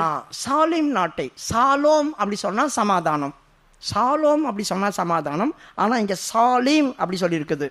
குழி நரிகள். சாலீம் அப்படி சொன்னா என்ன? குழி நரிகள். இந்த இடத்துல போய் தேடினா கிடைக்குமா? குழி நரிகள்லாம் சும்மா இருக்கும்னு நினைக்கிறீங்களா நீங்க? ஆண்டவர் இருந்த நாட்களில் ஒருத்தனை பார்த்து நரி அப்படி சொன்னார். யார சொல்லுங்க? ஏரோது ராஜாவை. ஏரோது ராஜா கூப்பிட்றோம், ஏச கூப்பிட்டு வாங்கடா அப்படி சொல்லிட்டு. இப்போ வந்து சொல்கிறாங்க, ஐயா உங்களை ஏரோது பிடிக்கிறதுக்கு ஆள் அனுப்பி வச்சிருக்கேன் ஐயா, இன்றைக்கும் நாளைக்கும் நான் வேலை செய்ய வேண்டியதாக இருக்குது, என் வேலை முடிகிற வரைக்கும் என் மேலே ஒருத்தனும் கையை வைக்க முடியாது, போய் சொல்ல அந்த நரி கெட்ட அப்படி சொன்னார். லூக்காவுடைய புஸ்தகம் 13வது அதிகாரம் 33வது வசனம். இன்றைக்கும் நாளைக்கும் மறுநாளைக்கும் நான் நடமாட வேண்டும், எருசலேமுக்கு புறம்பே ஒரு தீர்க்கதரிசியும் மடிந்து போகிறதில்லை என்று நான் சொன்னதாக நீங்கள் போய் அந்த நரிக்கு சொல்லுங்கள். அந்த நரிக்கு சொல்லுங்கள். யார் அந்த நரி? அவன்தான் ஏரோது. ஏரோது எந்த வம்சத்துல வந்தவன்? ஏரோதியார்கள் ஏதோமுடைய வம்சத்துல வந்தவன். அந்த ஏதோம் யாரு? அவன்தான் ஏசா, யாக்கோபுடைய அண்ணன். இவர்களெல்லாம் எங்கே இருந்தாங்க? குடியிருந்தாங்க அந்த சவக்கடலுக்கு அந்த பக்கம் குடியிருந்தாங்க. பெட்ரா அப்படி சொல்கிற ஒரு இடம், மலையில் கொகையாக பண்ணி அங்கே இருந்தாங்க. அந்த பெட்ரா இடத்துல சீரியர்கள் வந்து இவங்களை அடித்து நாசம் பண்ணாங்க இயேசு கிறிஸ்து வர்றதுக்கு முன்னால். அப்போது இவர்கள் அங்கேருந்து பாதி பேர் பெரிய பெரிய பணக்காரங்க தப்பிச்சு வந்துட்டாங்க எருசலேமுக்குள்ளே. வந்துட்டு இவங்க என்ன பண்ணாங்க? ரோமாபுரி ஆட்சி நடக்கும்போது இவங்க கொஞ்சம் இருக்கிற பணத்தெல்லாம் எடுத்து இஸ்ரவேலர்களுக்கு கடன் கொடுத்து அவங்கள்ட்ட போய் பெரிய அமௌண்ட்டை கொடுத்து, நான் ஆளுநராக இருக்கிறேங்க, பாதி பங்குக்கு ராஜாவாக இருக்கிறேன், இந்தாங்க இவ்வளோ பணம் வச்சுக்க, நாங்கள் வசூல் பண்ணிக்கிறோம் அப்படி சொல்லி கொடுத்துட்டான். அப்படி சேர்ந்தவன் தான். அதனால தான் ஏரோதியர்கள். ஏரோதியர்கள்னால் ஏதோமுடைய வம்சத்தில் வந்தவங்க. ஏதோம் யாருன்னாக்கா ஏசாவுடைய வம்சத்தில் வந்தவங்க. இவங்க ஆவிக்குரிய ஜீவியத்தில் இருக்கிறவங்களுக்கு விரோதமாகவே இருப்பாங்க. நரி மாறி தந்திரமாக வேலை பண்ணுவாங்க. நம்மகிட்ட பார்க்கும்போது அங்கே பார்க்கும்போது வாங்க. அதனால தான் ஆண்டவர் சொல்கிறாரு, டேய் உங்களே ஏமாத்திரம் அவங்களுடைய இந்த ஏரோதும் தேவாலயம் கட்டினா தெரியுமா உங்களுக்கு? அவன் என்ன ஏரோதின் தேவாலயம்னு சொல்கிறாங்களே, என்ன தேவாலயம் அது? மேல் பிரகாரத்தை ஒரு புதுப்பித்து இது பண்ணார். இப்போ எல்லாரும் போய் அழுகையின் சுவர் அப்படி சொல்லி முட்டிட்டு கிடக்குறாங்களே, அந்த அழுகையின் சுவரை கட்டணும் யார் தெரியுமா? பெரிய ஏரோது, துரை அப்படி சொல்லியிருக்கு. ஏரோதுன்றது ஒரு புனை பெயர், ஏரோதியர்கள். ஆனால் அவங்களுக்கு வேற வேற பேர் இருக்குது, துரை அப்படி சொல்லி. அவன் என்ன பண்ணான்? அந்த மண் சரிவு வர்றதுனால அவன் பெரிய பெரிய கல்லுங்களை கொண்டு வந்து கட்டினான் அந்த டோம் ராக்கு பக்கத்தில். அதுதான் இப்போ தேவாலயம் இருக்கிற இடம்னு சொல்லிட்டு அவங்க முட்டி அழுதுட்டு இருக்கிறாங்க. அது ஏரோது கட்டினதான மதில் தான். பிரியமானவர்கள், இதெல்லாம் இவன் செய்து கொடுத்ததுனால யூதர்களுக்கு பிரியமாக மாறினான். தேவாலயத்தின் உட்புறையை சில காரியங்களை கட்டி பிரதிஷ்டை பண்ணதுனால ஏரோது தேவாலயம் மாறுச்சு. இதெல்லாம் பண்ணதுனால இவங்க பக்கமும் சாஞ்சிக்கிட்டான், அங்கே போனால் அவங்க பக்கம் சாஞ்சிடுவான். அதனால தான் ஆண்டவர் சொன்னார், இவன் நரி, தந்திரம் உள்ளவன், பிரியமானவர்களே, இந்த ஏரோது மாத்திரமல்ல, இன்னைக்கு உலகத்தில் எத்தனையோ நரிகள் இருக்குது. அந்த நரிகளை பார்த்து ஆண்டவர் என்ன தெரியுமா சொல்கிறாரு? தீர்க்கதரிசியாகிய நரிகள் அப்படி சொல்கிறாரு.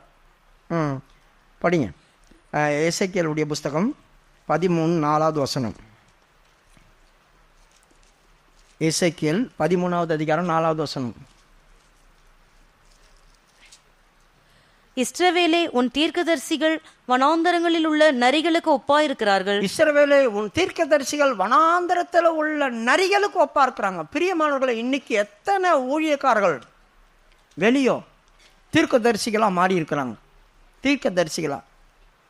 இப்போ இந்த தீர்க்கதரிசிகளாக என்ன? தந்திரமாய் சில காரியங்களை சொல்லி ஜனங்களை சாகடிக்கிறாங்க. நான் நேற்று நைட்டு கூட உங்களுக்கு நிறைய விஷயங்கள் சொல்லி கொடுத்தேன். பிரியமானவர்களே, எத்தனை பேர் தீர்க்க தரிசனம் சொல்கிறேன்னு சொல்லிவிட்டு ஜனங்களை மயக்கிறாங்க. இவர்கள் எங்கே? இஸ்ரவேல் தான், ஆனால் வனாந்தரத்தில் இருக்க நரிகளை போல இருக்கிறாங்களாம். 3வது வசனம் படிமா. கர்த்தராகிய ஆண்டவர் உரைக்கிறதாவது, தாங்கள் ஒன்றும் தரிசியாதிருந்தும். நல்லா கவனிங்க. இப்போ நீங்கள் என்கிட்ட வரீங்க, உங்களுக்கு என்ன பிரச்சனைன்னு எனக்கு தெரியாது. என்ன பிரச்சனைன்னு தெரியாது. எனக்கு ஒன்றும் ஆண்டவர் காட்டலை, நான் தரிசிக்கலை. ஆனாலும் நான் என்ன பண்ணேன்? உன்னை வச்சு கெஸ் பண்ணுறேன். நீ இப்படி இருப்ப அப்படி இருப்பேன்னு சொல்லி உன்னை கெஸ் பண்ணி நானே யோசித்து சொல்கிறேன். தங்களுடைய ஆவியின் நேவுதலை பின்பற்றுகிற மதிக்கெட்ட தீர்க்கதரிசிகளுக்கு ஐயோ. இவங்க மதிக்கெட்ட தீர்க்கதரிசி. நான் சொன்னவே இல்லை, நான் எதையும் ஏவலை. ஆனால் இவங்க எப்படிப்பட்டவங்களா இருக்கிறாங்க? கெஸ் பண்ணுறாங்க. இருதயத்தில் கெஸ் பண்ணி இவங்க ஆவியில் என்ன ஏவுதோ அதை பற்றி சொல்கிறாங்க. அப்போ நம்மளுக்கு இன்றைக்கி எதனா ஒரு ஊழியக்காரங்க பயங்கரமாக தீர்க்கதரிசி வரார். அவர் நம்மளை பார்க்கும் போதே சொல்வார், அங்கே ஒரு ஆள் உட்காந்துருப்பாங்க, மரியாளே, கர்த்தர் முன் கண்ணீரை காண்கிறார், நீ அழுது கொண்டு இருக்கிறாய். எத்தனை மரியாள் இருக்கும் கிறிஸ்தவ பொண்ணுகள்.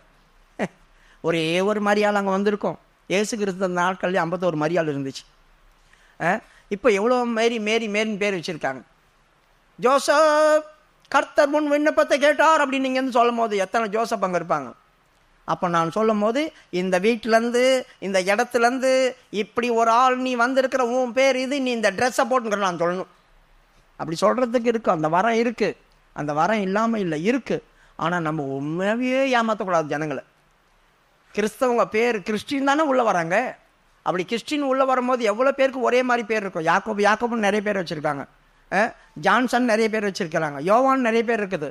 மோசேன்னு நிறைய பேர் வச்சுருக்காங்க. நான் எதனா கூப்பிட்டா யாராவது ஒரு ஆளுங்க தானே இருப்பான். என் மேலே கெஸ் பண்ணுறேன். இந்த மாதிரி தீர்க்கதரிசியில் இருக்கிறாங்க. இப்போ 5வது வசனம்.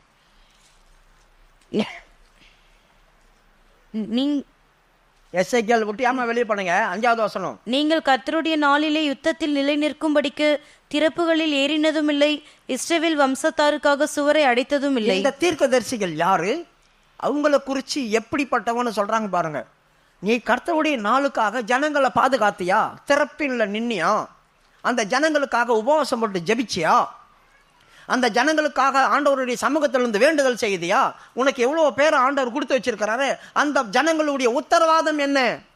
இதை தான் ஆண்டவர் கேட்பார். எங்க நீ ஏறல, என்ன நீ பண்ற அப்படின்னு ஆண்டவர் சொல்றாரு. மறுபடியும் படிமா. நீங்கள் கர்த்தருடைய நாளிலே யுத்தத்தில் நிலை நிற்கும்படிக்கு திறப்புகளில் ஏறினதும் இல்லை. கர்த்தருடைய நாளிலே யுத்தத்திற்கு நிலை நிறுத்தும்படிக்கு. உனக்கு பிரச்சனையும் போராட்டம் வரும்போது கர்த்தருடைய நாள் இது. நான் சண்டை போடுவேன், இவங்களுக்கு விரோதமாக எழும்புவேன், சத்துருக்களை நிர்மூலமாக்குவேன். இதுக்கெல்லாம் நான் யுத்தத்துக்கு ரெடியாகி நிற்கணும். 2வது, பிரச்சனை உபத்திரவத்தில் இருக்கிறவங்களுக்கு நான் திறப்பின் வாசலில் நிற்கணும். கர்த்தர் திறப்பின் வாசலில் நிற்கத்தக்கவனை தேடினார், ஒருவனும் காணும். ஒரு முறை ஆண்டவர் இந்த ஜனங்களை அழிப்பேன்னு சொல்லும்போது மோசே நின்னான் திறப்பின் வாசலில். அவன் என் திறப்பின் வாசல் நின்று கர்த்தருடைய கோபத்தை ஆட்டினான். ஆண்டவரை, இந்த ஜனங்களை கொண்டு போட்டு என்ன பண்ண போற? நீ தான் அழைச்ச, நீயே கொண்டுட்டு உன் பேரை கெடுத்துக்குவியா? இப்போ ஆண்டவர் சொல்றார், சரி நான் அழிக்கிறப்போ. அவருடைய உக்கிரத்தை ஆட்டினான். அப்போ தேவன் நம்மிடத்திலிருந்து எதிர்பார்க்கறது என்ன? நான் உங்களை போட்டு நாசம் பண்ணுவேன் ஆண்டவர் சொல்றாருனாக்கா, ஆண்டவரை நாசம் பண்ணிட்டு போ, அவங்க நாசமா போனவங்க தான் நாசம் பண்ணிட்டு போன நான் போகணுமா? ஐயோ ஆண்டவரை, அவங்கள நீ நாசம் பண்ணிட்டு போனா அப்புறமா யாருக்கு நான் உபதேசம் பண்ணுவேன்? யாருக்கு நான் சத்தியம் சொல்லி கொடுப்பேன்? அவங்கள எப்படி உன்னை போல மாற்ற முடியும்? அவங்கள நீ காப்பாற்றி தான் ஆகணும். என்ன கொள்ளு. மோசே அப்படி தான் சொன்னான். யாத்திராகமம் 32:32 ஆண்டவரே, இவங்கள் பாவத்தை மன்னிப்பிறானால் மன்னி, இல்லைன்றால் நீ எழுதின ஜீவ புஸ்தகத்திலிருந்து என் பேரை கிறுக்கி போட்டுற அப்படி சொல்றான். ஆகிலும் தேவரீர் அவர்கள் பாவத்தை மன்னித்தருளுவீரானால் மன்னித்தருளும், இல்லாவிட்டால் நீர் எழுதின உம்முடைய புஸ்தகத்திலிருந்து என் பேரை கிறுக்கி போடும் என்றான். நான் செத்து போறேன், அவங்கள உயிரோட விடு. அவன் தாங்க திறப்பின் வாசல்ல நிக்கிறதான தீர்க்கதரிசிகள். சும்மா வாய்க்கு வந்ததெல்லாம் பணத்துக்காகவும் அப்பத்துக்காகவும் தீர்க்க தரிசனம் சொல்லி ஜனங்களை ஏமாத்துறவங்க இல்லை. பிரியமானவர்களே, நீங்க அப்படி ஏமாந்து ஓடாதீங்க, தயவு செய்து ஓடாதீங்க. சத்தியத்தை பார், சத்தியம் என்ன சொல்லுது பார், அந்த இடத்துக்குள்ள நில்லு, இல்லைன்னா அவங்கள ஈஸியா ஏமாத்திடுவாங்க. ஆகவே இந்த இடத்துல திறப்பின் வாசல் நிற்கணும். அப்படி நிற்கிறவங்க அவர்கள் என்ன செய்யணும்? பாடுபடுறவங்களுக்காக நிற்கணும். நான் சாவுறேன், என் பேரை கிறுக்கு, அவங்கள எது கொல்லணும் அப்படி சொல்லுவார். இப்ப மறுபடியும் அந்த 5வது அதிகாரத்துக்கு வாங்க, 5வது வசனத்துக்கு வாங்க. நீங்கள் கர்த்தருடைய நாளிலே யுத்தத்தில் நிலை நிற்கும்படிக்கு திறப்புகளில் ஏறினதும் இல்லை, இஸ்ரவேல் வம்சத்தாருக்காக சுவரை அழைத்ததும் இல்லை. கர்த்தர் தங்களை அனுப்பாதிருந்தும் கர்த்தர் உரைத்தார் என்று சொல்லி அவர்கள் அபத்தத்தையும் பொய்க்கூறியையும் தரிசித்து காரியத்தை நிர்வாகம் பண்ணலாம் என்று நம்பிக்கையாயிருக்கிறார்கள். கர்த்தர் அவர்களை அழைக்கவும் இல்லை, அனுப்பவும் இல்லை. அவர்களே சில காரியங்களை யோசித்து நிர்பாக்கியமான சில விஷயங்களை சொல்லி கொடுத்துட்றான். ஜனங்களை ஏமாத்துறான், அவங்கள காரியத்தை சாதிச்சுக்கலாம் அப்படின்னு சொல்லி நினைக்கிறாங்க. பிரியமானவர்களே, அப்படிப்பட்டவர்களை பகுத்தறி ஆண்டவரே சொல்றாரு, இந்த சபையார் அப்போஸ்தலர் அல்லாதவர்கள் அப்போஸ்தலர்கள் தங்களை சொல்லும் போது அவர்கள் சோதித்தறிந்து அவங்களை கண்டுபிடிச்சாங்க. இவங்க கள்ள அப்போஸ்தலர்கள் என்று கண்டுபிடிச்சாங்க, இவங்க கள்ள தீர்க்கதரிசிகள் கண்டுபிடிச்சாங்க. அவங்க பேசுகிற பேச்சு வச்சு நம்மளால கண்டுபிடிக்க முடியும், இவங்க கர்த்தருடைய ஊழியக்காரங்க தானா இல்லையா, ஜனங்களுக்காக பாதுகாக்கிறாங்களா பாதுகாக்கலையா, ஜனங்களுக்காக திறப்பின் வாசல்ல நிற்கிறாங்களா இல்லையா, ஏழைகளுக்காக கண்ணீர் வடிக்கிறாங்களா இல்லையா, இதெல்லாம் நம்ம பார்க்கணும். ஒருத்தரையும் நான் இழந்து போகக்கூடாது. கர்த்தர் சொன்னார், நீர் கொடுத்த ஒருவனையும் நான் இழந்து போகலை. கேட்டின் மகன் அவனையே கெட்டு போயிட்டான், நான் அவனை கூட விடுறதுக்கு மனசு இல்லை, ஆனால் அவன் கெட்டு போயிட்டான். வேற ஒருத்தரையும் நான் இழந்து போகலாம் ஆண்டவரே. அவங்க தாங்க சரியான தீர்க்கதரிசிகள். இந்த நாட்களில் அப்படிப்பட்டதான இடத்துல நம்ம போய் தேடணும் வச்சுங்க, கிடைக்காது. இவர்கள் யாரு? குழி நரிகள். 2வது, இவர்கள் கள்ள தீர்க்கதரிசிகள், நம்மளை ஏமாற்றி வஞ்சிக்கிறவங்க. அடுத்தது, இவர்கள் எங்கே போனாங்க? பெஞ்சமின் கோத்திரத்தை உருவ கடந்தாங்களாம். பென்யமின் நாட்டை உருவ கடந்தும் அவைகளை காணவில்லை. இப்ப பெஞ்சமின் நாட்டை உருவ கடந்தும் அவைகளை காணவில்லை. இந்த பெஞ்சமின் அப்படி சொன்னா, முதலாவது நான் சொன்னேன் வலது கரத்தின் மகன். இந்த இடத்துல அவனை எப்படி எடுக்கலாம்? அவங்க அப்பா ஒரு பேர் வைக்கிறான் அவனுக்கு. படிங்க 49:27. பீறுகிற ஓனாய் அப்படி சொல்லிட்டு. பென்யமின் பீறுகிற ஓனாய், காலையில் தன் இரையை பட்சிப்பான், மாலையில் தான் கொள்ளையிட்டதை பங்கிடுவான் என்றார். பாருங்க, இவங்க எப்படிப்பட்டவங்க? பட்சிக்கிறவங்களும் கொள்ளையடிக்கிறவங்களும். இப்படிப்பட்ட ஆளுங்கிட்ட நம்ம போய் போனோம்னு வச்சுங்க, தேடி நம்ம கிட்ட இருக்கிறத புனிங்க அமுச்சிடுவாங்க, நம்ம கிட்ட இருக்கிறதையும் பறிச்சுட்டு அமுச்சிடுவாங்க. கொள்ளையடிக்கிறவர்களும் இரவிலே உட்காந்து பங்குள்ளவர்களும் அவர்கள். இந்த 2 கூட்டத்தார். இப்போ இந்த இடத்துக்குள்ள இவன் போனான், இங்கே தான் உருவ கடந்து போனான் அப்படி சொல்லியிருக்கு. உருவ கடந்து போனான்னா இந்த இடத்துல செலவாயிடும்னு அர்த்தம், எல்லாமே பறி போயிடும். இப்படி போயிடுச்சு அப்படின்னாக்கா, இப்போ ஒரு கடைசியில் எல்லாத்தையும் இழந்துட்டு இப்போ எங்கே வந்து நிற்கிறாரு? 5வது வசனத்தில் சூப் என்னும் நாட்டில் வந்து நின்னாரா. சூப், இப்போ ஆட்டுக்கால் சூப் கொடுப்பாங்களா? எல்லாத்தையும் இழந்த அப்புறமா புஷ்டி ஆகும், சூப் குடிக்கலாம் அப்படி சொல்லிட்டு அவர்கள் சூப் என்னும் நாட்டிற்கு வந்தபோது, சூப் என்னும் நாட்டுக்கு வந்தபோது வெஜிடபிள் சூப்பு நான்வெஜ் சூப் ஒன்று கொடுப்பாங்கன்னு நினைக்கிறீங்களா? சூப் பண்ணால் என்ன தெரியுமா அர்த்தம்? சூப் அப்படின்னா 2 அர்த்தம் இருக்குது. 1, நீ திரும்பு, போதும் அலைஞ்சது போதும், நீ திரும்பு அப்படி சொல்லியிருக்குது. 2வது, தேனடை, சந்தோஷத்தை உண்டாக்குறதான தேனடை அப்படி சொல்லியிருக்கு. தேனடை. அப்போ தேனடை கொஞ்சம் மதுரமாக இருக்கும். இவர்கள் இப்போ தான் வர வேண்டிய இடத்துக்கு வந்திருக்கிறாங்க. 1 திரும்பணும். இங்கே வந்த உடனே இப்போ அவருக்கு நம்ம சூப், இந்த தேசம் உங்களை வரவேற்கிறது அப்படி சொல்லுமே, நன்றியோடு வரவேற்கிறது அப்படி சொல்லி அந்த எல்லையில் போட்டு வச்சுருப்பாங்கள்ல. அப்போ அதில் இப்படி எழுதியிருக்கும், திரும்பு என்கிற நாடு சொல்லி. அப்போ இவருக்கு வாசனை, ஐயோ எங்கள் அப்பா தேடு வர என்ன, நான் போகணுமே, இவ்வளோ தூரம் வந்துட்டேனே, இப்போ கழுதை காணான்னு விட்டுட்டு இப்போ என்ன வேற காணணும், எங்கள் அப்பா தேடு வரேன் அப்படி சொல்கிறான். அப்பொழுது அவர்கள் சூப் என்னும் நாட்டிற்கு வந்தபோது சவுல் தன்னோடு இருந்த வேலைக்காரனை நோக்கி, என் தகப்பன் கழுதைகளின் மேலுள்ள கவலையை விட்டு நமக்காக கவலைப்படாதபடிக்கு திரும்பி போவோம் வா என்றான். திரும்பி போவோம், வாங்க இங்கே திரும்பன்னு சொல்லிடுச்சு, இதுக்குள்ள போவோம்னா திரும்பி போவோம், வா வா அப்படின்னு. அங்கதான் தேனாடை இருக்குது. தேனடை அங்கே தான் இருக்குது. இவ்வளோ தூரம் வந்துட்டான், ஊரெல்லாம் சுற்றி எல்லாத்தையும் இழந்துட்டான். இங்கே வந்து தேனடை கிட்ட வந்துட்டு இப்போ திருப்பி போகலாம் அப்படி சொல்கிறான். பாருங்க, இப்போது அந்த வேலைக்காரன் ஒருத்தன் சொல்கிறான், ஏய் இவ்வளோ தூரம் வந்துட்டேயா, இந்த ஊரில் ஒரு ஸ்பெஷலான ஒரு ஆள் இருக்காரியா, அவரை போய் பார்ப்போம், நம்ம கழுதையை காணாத போச்சு, அதுக்கு எதனா பதில் சொல்லுவார், நம்ம போக வேண்டிய வழியை சொல்லுவார் அப்படி சொல்கிறான். அப்போ அவன் என்ன சொல்கிறான், அந்த மனுஷங்கள்கிட்ட போகும்போது எதனா கொண்டு போனால நம்ம தான் இருக்கிறதெல்லாம் காலி பண்ணிட்டோமே, தின்பண்டம் ஒன்றுமே இல்லையே, என்னத்தை கொண்டு போகிறது அப்படி சொல்லி கேட்குறான். அதற்கு அவன், இதோ இந்த பட்டணத்திலே தேவனுடைய மனுஷன் ஒருவர் இருக்கிறார், அவர் பெரியவர், அவர் சொல்லுகிறதெல்லாம் தப்பாமல் நடக்கும், அங்கே போவோம், ஒருவேளை அவர் நாம் போக வேண்டிய நம்முடைய வழியை நமக்கு தெரிவிப்பார் என்றான். பார்த்தீங்களா, அவர் போக வேண்டிய வழியை, நம்முடைய வழி எது போகணுமோ அவர் தெரிவிப்பார். இதுதான் தேனடை. அவங்க இருக்கிறார் ஒருத்தர், அவன் நம்மளுக்கு ஸ்வீட்டாக இதெல்லாம் சொல்லுவார், போகலாம் அப்படி சொல்கிறான். இவன் என்ன சொல்கிறான், அப்பொழுது சவுல் தன் வேலைக்காரனை பார்த்து, நாம் போனாலும் அந்த மனுஷனுக்கு என்னத்தை கொண்டு போவோம், நம்முடைய பைகளில் இருந்த தின்பண்டங்கள் செலவழிந்து போயிற்று. இப்போ அந்த நாட்கள் ஞான திருஷ்டிக்காரன் போகும்போது எதனா காணிக்க கொடுக்கணும், ஏன்னா அவர் குறி சொல்கிறாரு, நீங்கள் போக வேண்டியதானே வழி அவர் சொல்லி தராரு, அது காணிக்க கொடுக்கணும். இவங்ககிட்ட தான் ஒன்றுமே இல்லையே, எல்லாம் அலைஞ்சு காலி பண்ணிட்டாங்களே. இன்றைக்கி நம்மளுக்கு ஒரு பிரச்சனை என்னாக்கா, மந்திரவாதிகிட்ட போவோம், டாக்டர்கிட்ட போவோம், குறி சொல்கிறவங்கிட்ட போவோம், எல்லா இடத்துலையும் போய் பணத்தை செலவு பண்ணிட்டு பணமெல்லாம் முடிஞ்சிட்டு அப்புறமா இப்போ என்ன பண்ணுறது, எதுனா பெந்தகோஸ்தே சபை இருக்குதா ஜெபம் பண்ணுவாங்க. கடைசியில் எல்லாத்தையும் செலவழிஞ்ச பேர் பெந்தகோஸ்தே சபை எதனா இருக்குதா சொல்லுங்கள், பாஸ்டரை யாருன்னா கூப்பிட்டாங்க ஜெபம் பண்ணணும். அதை முன்னாலேயே வரமாட்டான், முன்னாலேயே வந்தால் பணம்லாம் மிஞ்சி இருக்கும், இழந்து போனதெல்லாம் ஒன்றும் போயிருக்காது, எல்லாம் இருந்திருக்கும், நம்ம ஜெபம் பண்ணாலும் சுகமாக இருக்கும். ஆனால் இப்போ எல்லாம் இழந்த அப்புறமா யாராவது ஒரு ஆவிக்குரிய ஆள் யாராவது இருக்காம உங்களை பாருங்கள், எங்களுக்கு ஜெபம் பண்ணணும், ஏன் இனிமேல் காசு இல்லை செலவு பண்ணுறதுக்கு, இனி செலவு பண்ணுறதுக்கு காசு இல்லை, அதனால் இப்போ யாராவது தேடுவாங்க. யோசித்து பாருங்கள். இதையும் நம்மக்கிட்ட வரும்போது என்ன சொல்லுவாங்க, நாங்கள் வரோம், கர்த்தர் எங்களை குணமாக்கணும், இனிமேல் நாங்கள் கிறிஸ்டின் ஆகிடுவோம், நீ வரவே தேவையில்லை அப்படியே போய்டும்.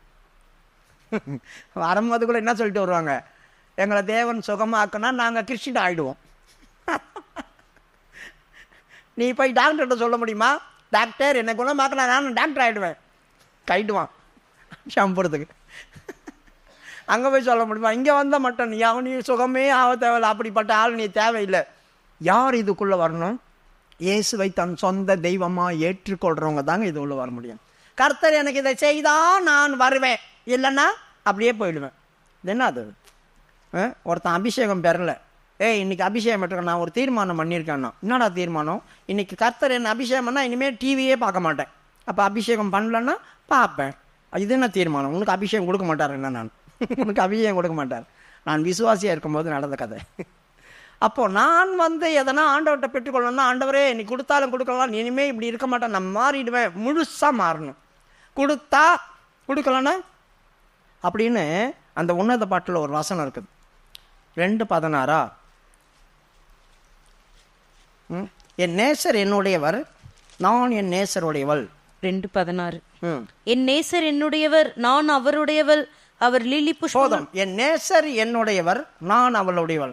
இப்போ 6:2 படிங்க, 6:3, நான் என் நேசருடையவள், என் நேசர் என்னுடையவர். பார்த்தீங்களா, ரெண்டும் ஒரே வார்த்தை தான், ஆனால் கொஞ்சம் டிஃப்ரெண்ட் வருது. அவ சொல்கிறா என் நேசர் என்னுடையவர், அப்படின்னு என்ன அர்த்தம், நான் இயேசுகிட்ட போகிறேன், எனக்கு எதனா கொடுத்தா அவர் என் தெய்வம், கொடுக்கல போயா நீ வானம், இதுதான். ஆனால் 6வது அதிகாரத்தில் அன்பு மிகுதி ஆயிடுச்சு. நான் என் நேசருடையவர், அவர் கொடுத்தாலும் சரி கொடுக்கலனாலும் சரி, நான் என் கர்த்தருக்கு சொந்தம், நான் அவருக்கு தான், அப்படி சொல்கிறாரு. பார்த்தீங்களா, அதுதாங்க அன்பு பெருகுன இடம். கர்த்தர் எனக்கு செய்கிறாரோ செய்யலையோ நான் அவருக்கு தான் சொந்தம், அவர் செய்தாதான் எனக்கு அவர் கடவுள் அப்படின்னு சொல்கிற இடத்துல நீ வானா, நீ தேவையில்லை. யாரும் சுகமான பேர் நான் கடவுளை ஏற்றுக்கிறோம், தேவையில்லை, நீங்கள் போயிட்டே இருங்கன்னு சொல்லணும்.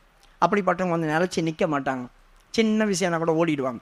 இந்த மாதிரி காரியம் வரக்கூடாது. அது 2வது. இந்த மாதிரி இடத்துல என்ன செய்கிறாங்க, அவங்க இருக்கிற ஓனாய் இடத்துல தேடி இப்போ அவங்க எங்கே வந்திருக்காங்க, தேன் அடைகிட்ட வந்திருக்கிறாங்க. இப்போ தின்பண்டமெல்லாம் செலவாயிடுச்சு அப்படி சொல்கிறாங்க.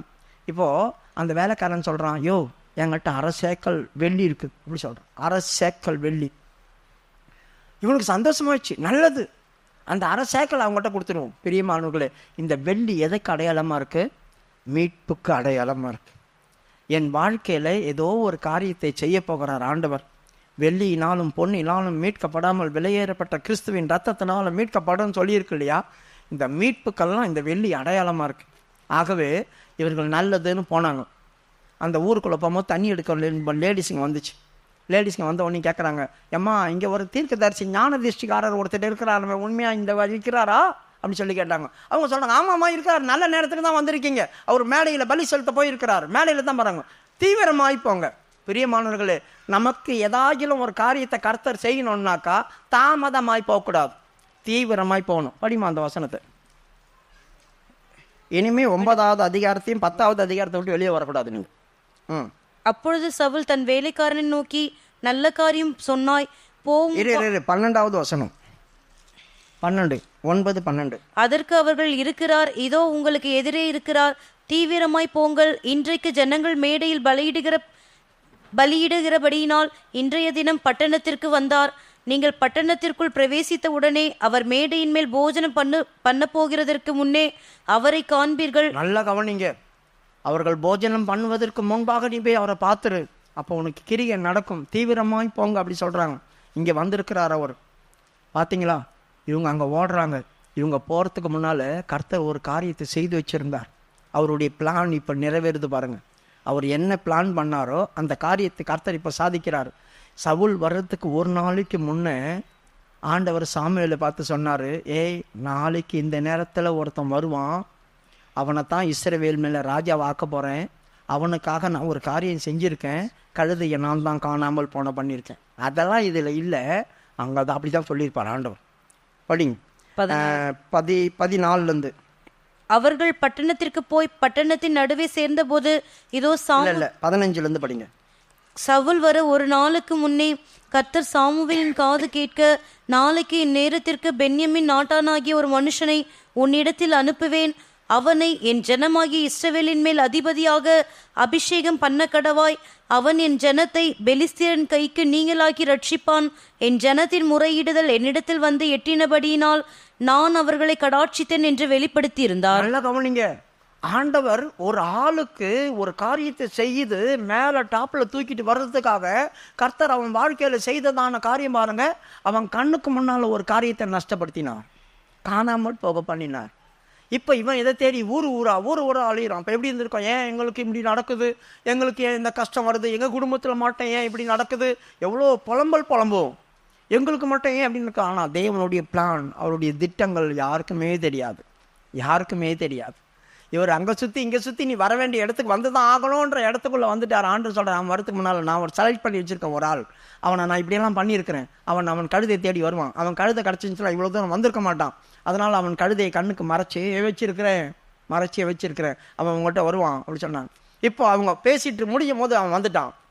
வந்த உடனே அவன் சாமுவேல் பார்க்குறான், நீங்கள் வந்து கழுதையை தேடி வந்த ஆள் தானே? ஆமாம், போங்க, அழைக்கப்பட்டவர்கள் அங்கே உட்காந்துட்டு இருக்கிறாங்க மேடையில், நீங்கள் உனக்கு ஒரு சேர் போட்டு வச்சுருக்கு, நீங்கள் அங்கே போய் உட்காருங்க அப்படி சொல்லிட்டான். பிரியமானவர்களே, இப்போ சவுலுக்கு எப்படி இருக்கும்? அழைக்கப்பட்டவர்கள் யார்? பலி செலுத்துகிற தேவ பயம் உள்ளவர்கள். அப்போ தேவ பயம் உள்ளவர்கள் பலி செலுத்தி சாப்பிட போகிறாங்க. எங்கேருந்தோ வந்தவன், தெய்வ பயமும் உள்ள தெய்வ மனுஷனை தேடுற இருதயமும் கிடையாது அவனுக்கு. வீட்டுக்கு போகலான்னு தான் சொன்னவன். வேலைக்காரன் சொல்கிறான், இங்கே தேவ மனுஷருக்க போய் பார்க்கலாம். இல்லை போய் பார்க்க வேணாம், காசெல்லாம் கொடுக்கணும், போகலாம் அப்படின்னா. இவங்கள்ட்ட இருக்கிற காசுக்காக தான் இவன் வந்தான். இப்படிப்பட்டவனுக்கு ஒரு சேரை போட்டு வச்சிருக்கு, சாப்பாடு அங்கே வச்சிருக்கு. இவனுக்கு எப்படி இருந்திருக்கான்? என்னங்க, நான் கழுதியை தேடி வந்தேங்க, நான் ஒரு பெஞ்சமின் கோத்தரத்தானுங்க, என்ன போய் ஸ்டேஜில் உட்கார சொல்கிறீங்க? இல்லை உனக்காக ஒரு ஸ்டேஜ் போட்டு வச்சுருக்கேன், உனக்காக ஒரு சேர் போட்டு வச்சுருக்கு, நீ போய் அங்கே உட்காரு, உனக்காக போட்டது. இப்போ இவனுக்கு ஒன்றுமே புரிஞ்சிருக்காது, மனமெல்லாம் குழம்பி இருக்கும், திகச்சு போயிருப்பான். எதுக்காக? இவர் நம்மளுக்கு சேர், நம்மளை பற்றி இவருக்கு என்ன தெரியும்? இப்போ தானே மொத பார்க்குறேன், இதுக்கு முன்னால் இவரை பார்த்தது கூட கிடையாது, என்னையும் இவர் பார்த்தது கிடையாது, எனக்காக சேர் போட்டு வச்சுருக்கேன்னு சொல்கிறாரு. இப்போ போய் சேரில் உட்காந்துருப்பான், இப்படி உட்காந்துருப்பான், மெதுவாக வந்து பக்கத்துலலாம் ஆளுங்க உட்காந்துருப்பாங்க, உட்காந்துட்டு பயந்து அப்படியே உட்காந்துருப்போம். யாராவது சேரில் உட்காந்து எனக்கு சேர் கட்சின்னு உட்காருவாங்களா? கழுதை மேய்க்கிறவன், இங்கே எல்லாருமே தேவ பக்தி உள்ளவங்க, பலி செலுத்திட்டு உட்காந்துட்டு இருக்கிறாங்க சேரில். இவர் போய் அப்படியே உட்காந்து ஒரு மாதிரி நொடுங்கி உட்காந்து இருந்திருப்பார். இப்போ சாமுவேல் வந்தான். சாமுவேல் வந்து வேலைக்காரனை கூப்பிட்றான், ஏய் நேற்று உங்கள்கிட்ட ஒரு பங்கு எடுத்து கொடுத்தால, அதை கொண்டாந்து இவனுக்கு முன்னால் வை அப்படி சொல்கிறான். 22 சாமுவேல் சவுலையும் அவன் வேலைக்காரனையும் போஜனசாலைக்கு அழைத்து கொண்டு போய் அவர்களை அழைக்கப்பட்டவர்களுக்குள்ளே தலைமையான இடத்திலே வைத்தான். கவனிங்க, எங்க உட்கார வைக்கிறான்னு இவங்கள எல்லாரையும் சாதாரணமான சேரு, இவருக்கு டாப் சேர்ல உட்கார வைக்கிறாங்க, தலைமையான இடம். அதில் இவன் எப்படி உட்காந்துருப்பான் யோசித்து பாருங்க. ஒரு கழுது மேய்க்கணும் கொண்டு போய் டாப்பில் உட்கார வச்சா எப்படி இருக்கும் பாருங்க. ஆண்டவுடைய எண்ணங்கள் சிந்தைகள் நம்மளுக்கு ஒன்றும் ஓடல. என்ன தான் நடக்குது என் வாழ்க்கையில், என்ன தான் நடக்குது என் வாழ்க்கையில். நான் ஏதோ கழுதை தேடி போனேன், என்னை கொண்டு வந்து இவர் என்ன வேற யார் தான் நினச்சிருப்பாரோ, நம்மளை மாதிரியே யாருன்னா இருந்திருப்பாங்களோ இந்த ஊரில். ஒரே மாதிரி ஜாட உள்ளவங்க எவ்வளோ பேர் இருப்பாங்க. அவன் நினச்சிக்கிட்டாரா, ஐயா நான் கழுதை காணன்னு தேடி வந்தேங்க, என்னங்க எனக்கு இப்படியெல்லாம் பண்ணுறீங்க, உட்கார்ற அவனுக்கு தாண்டா உட்கார்றா அப்படி சொல்லியிருப்பார். இப்போ இவர் போய் முதன்மையான ஆசனத்தில் உட்காந்தார். அடுத்தது 23. பின்பு சாமுவேல் சமையற்காரனை பார்த்து, நான் உன் கையிலே ஒரு பங்கை கொடுத்து வைத்தேனே, அதை கொண்டு வந்து வை என்றான். பாருங்க, ஒரு பங்கை கொடுத்தனே, அதை கொண்டு வந்து நீங்கள் வெயிட் அப்படி சொல்கிறாங்க. கொண்டு வந்தா என்னது, ஒரு முன்னந்தொடை அதோட சேர்ந்த கறி. அப்பொழுது சமையற்காரன் ஒரு முன்னந்தொடையையும் அதனோடு இருந்ததையும் எடுத்துக்கொண்டு வந்து அதை சவுலுக்கு முன் வைத்தான். முன்னந்தொடை ஆச்சரியமாக சாப்பிடுவாங்க ஆசாரியர்கள், அபிஷேகம் பண்ணப்பட்டவங்களுக்கு தான் முன்னந்தொடை. அந்த தொடையெல்லாம் முன்னந்தொடையில் எவ்வளோ கறி இருக்கும் அதோடு சேர்ந்த கறியாம் ஒரு ஆளுக்கு. நம்ம நடா ஒரு முன்னந்தொடையில் 20 பேர் சாப்பிட்டுக்குவோம். ஒரு ஆளுக்கு ஒரு முன்னந்தொடையும் அதோடு சேர்ந்த கறி. வெளுத்து கட்டுறாரு. இப்போது உள்ள நாள் சுற்றிட்டு வந்தார்ல, பண்டமெல்லாம் செலவாகி போச்சு. பார்த்துருப்பார், முன்னந்தொடை, ஓ மை காட், எனக்கு தான் வைக்கிறாங்க. என்னங்க இதுக்கு நான் சாப்பிட்டோட என்ன நினச்சி வேறு யாரையோ நினச்சி என்னை உட்கார வச்சு கொடுக்குறீங்க நீங்கள் அப்படின்றார். ஏய், நீ வரத்துக்கு ஒரு நாளைக்கு முன்னே உனக்காக எடுத்து வச்சதியா இது அப்படி சொல்கிறாங்க. பிரியமானவர்களை, இன்னைக்கு தான் இந்த சபைக்கு நீ வந்திருக்கிறன்னு வை. நீ வர்றதுக்கு முன்னாலேயே நேற்றே ஆண்டவர் உனக்கு இன்னது தரணும்னு பிளான் போட்டிருப்பார் தெரியுமா உங்களுக்கு. நீங்கள் இப்போ கூட்டுறதுக்கு வந்திருக்கீங்க, ராப்போஜனம் சண்டே சர்வீஸ் நீ வந்திருப்ப. நீ வர்றதுக்கு ஒரு நாளுக்கு முன்னே என் பிள்ளை வரான், என் பையன் வரான், இவங்களுக்கு நான் இதெல்லாம் தரணும், இதெல்லாம் எடுத்து ஒழிச்சு வை. அவங்க வந்து அவங்களுக்கு முன்னால் கொண்டு வந்து வைக்கணும். தேவ திட்டம் அதுதான். படிமா 23 முழுசா. அப்பொழுது சமையற்காரன் ஒரு முன்னந்தொடையையும் அதனோடு இருந்ததையும் எடுத்துக்கொண்டு வந்து அதை சவுலுக்கு முன் வைத்தான். அப்பொழுது சாமுவேல், இதோ இது உனக்கென்று வைக்கப்பட்டது, இதை உனக்கு முன்பாக வைத்து சாப்பிடு. நான் ஜனங்களை விருந்துக்கு அழைத்தது முதல் இதுவரைக்கும் இது உனக்காக வைக்கப்பட்டிருந்தது என்றான். பார்த்தீங்களா, நான் ஜனங்களை அழைத்தது முதல் கொண்டு இது உனக்காக வைக்கப்பட்டிருக்கு. நீங்கள் நினைக்கிறீங்க அவங்களாம் கிறிஸ்தவர்கள், நான் யாரோ ஏதோ உள்ளே வந்துட்டேன். நீ வரதுக்கு முன்னாலே ஆண்டவர் சொன்னார், அவங்களுக்கு ஈக்குவலாக உன்னையும் வச்சிருக்கிறேன், அவங்களோட ஒன்றும் உயர்ந்த ஸ்தானத்தில் தான் வச்சுருக்கிறேன். அப்படிதானே சொல்கிறேன். பாருங்கள், இது உனக்காக வைக்கப்பட்டிருக்கோம். நாம தான் இன்றைக்கே நினச்சி வரோம், நேற்றையே உனக்கு ஆண்டவர் ரெடி பண்ணி வச்சுருக்கிறாரு சில பொருளை, இன்றைக்கி கண்டிப்பாக உனக்கு முன்னால் வைப்பார். நீ புசிச்ச சம்பவம். ரெண்டாவது அவன் சொல்கிறான், நீ இதை சாப்பிடு, நீ என்ன செய்ய வந்தியோ அதை உனக்கு நான் அறிவிப்பேன் பின்னால். இப்போது அவன் அதை சாப்பிட்டான். சாப்பிட்டு இன்றைக்கு ராஜ்யத்து இங்கே இரு, நான் உனக்கு நாளைக்கு போகும்போது சொல்லித்தரேன் அப்படி சொன்னான். இப்போ நாளைக்கு அவன் போகும்போது, நீ கழுதையை காணன்னு தேடி வந்த இல்லையா, இஸ்ரவேலின் அபட்சை யாரை தேடுகிறது, கர்த்தர் தாண்டா அவன் கழுதை எடுத்து ஒழிச்சு வச்சிருந்தாரோ. எப்படி சொல்கிறான் பாருங்க. 20வது வசனம். 3 நாளைக்கு முன்னே காணாமற் போன கழுதைகளை பற்றி கவலைப்பட வேண்டாம், அவைகள் அகப்பட்டது. இதல்லாமல் சகல இஸ்ரவேலின் அபேட்சையும் யாரை நாடுகிறது. இப்போ உங்களுக்கு புரியுதா கழுதை யார் எடுத்து ஒழிச்சு வச்சாங்கன்னு? இதெல்லாம் இஸ்ரவேலினுடைய அபட்சை யாரை தேடுகிறது, கர்த்தர் உன்னை ராஜாவை ஆக்கணும்னு சொல்லிட்டு இந்த கழுதையெல்லாம் தூக்கி ஒழிச்சு வச்சிருக்கிறார் ஆண்டவர். இப்போ இவனுக்கு எப்படி இருந்திருக்கும்? நீ கழுதையை தேடி வந்த, ஆனால் கர்த்தர் உன்னை தேடுறாரு.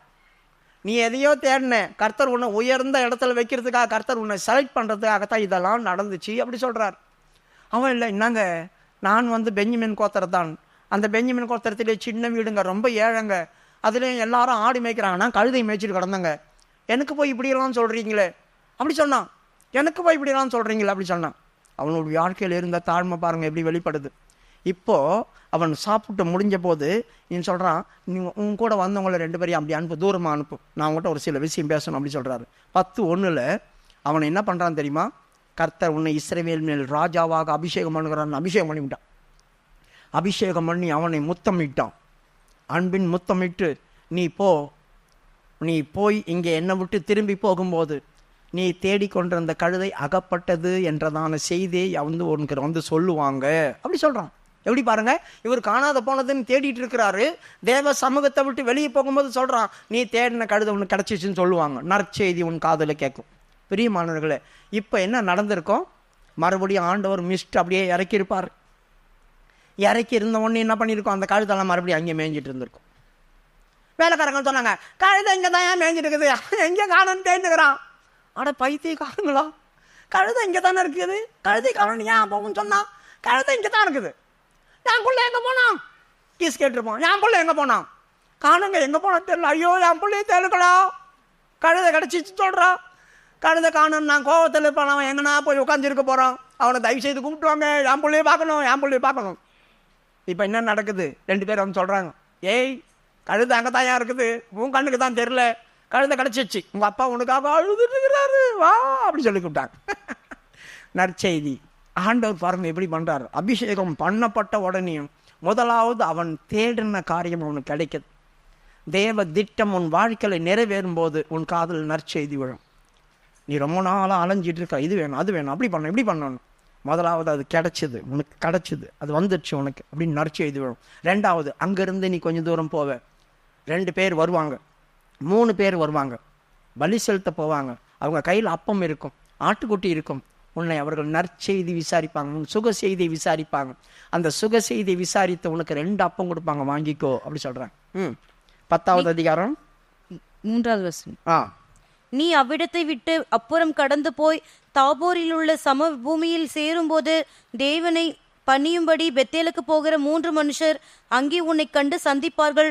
பெத்தேலுக்கு போகிறதான 3 மனுஷர்கள். பெத்தேல் அப்படி சொன்னா என்ன? தேவனுடைய வீடு.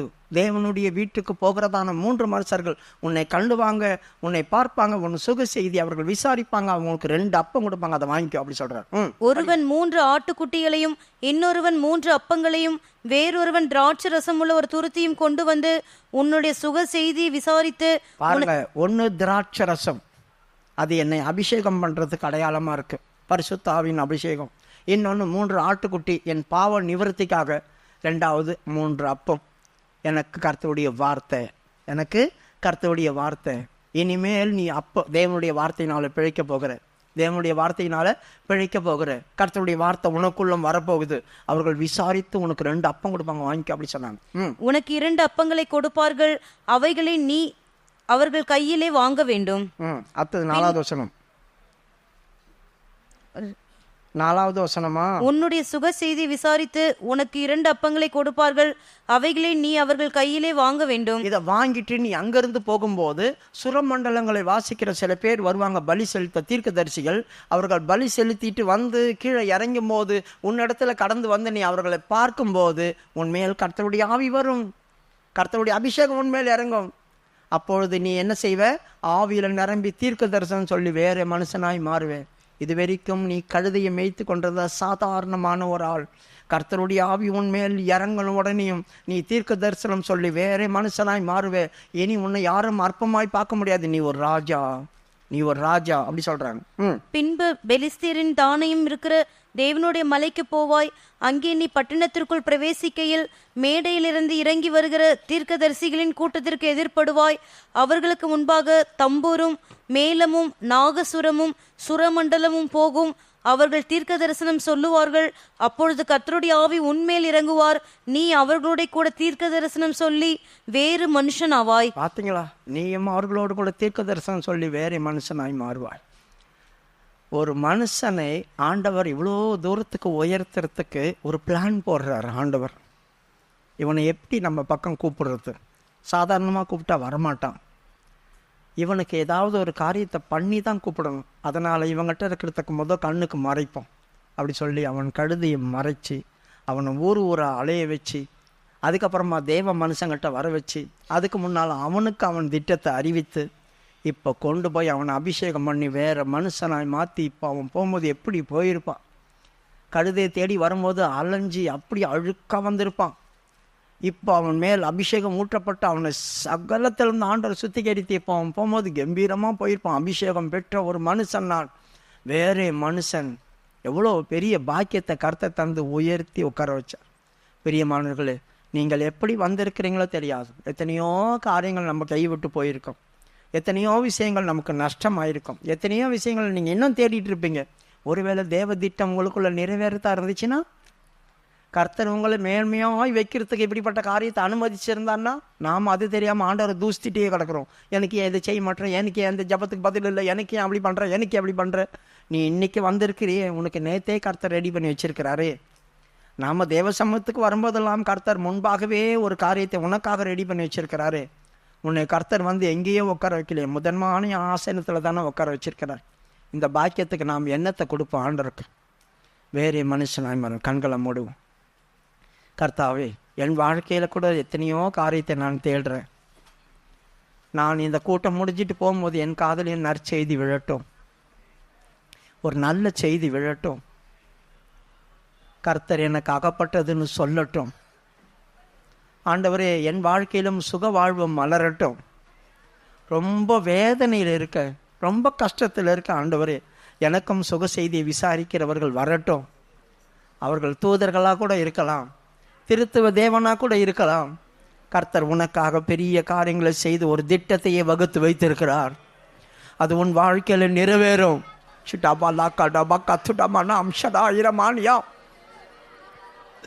உனக்காக ஒரு தீர்க்க தரிசனம் காத்திருக்கிறது, உனக்காக ஒரு அபிஷேகம் காத்திருக்கிறது. கர்த்தர் உன்னையும் வேறே மனுஷனாய் மாற்றுவார். கர்த்தர் உன்னையும் வேறே மனுஷனாய் மாற்றுவார். நீ வரும்போது எப்படி வந்தாயோ, போகும்போது புதிதாய் மாறி போவாய். ஆவியானவரே, அல்லேலூயா, அல்லேலூயா, அல்லேலூயா.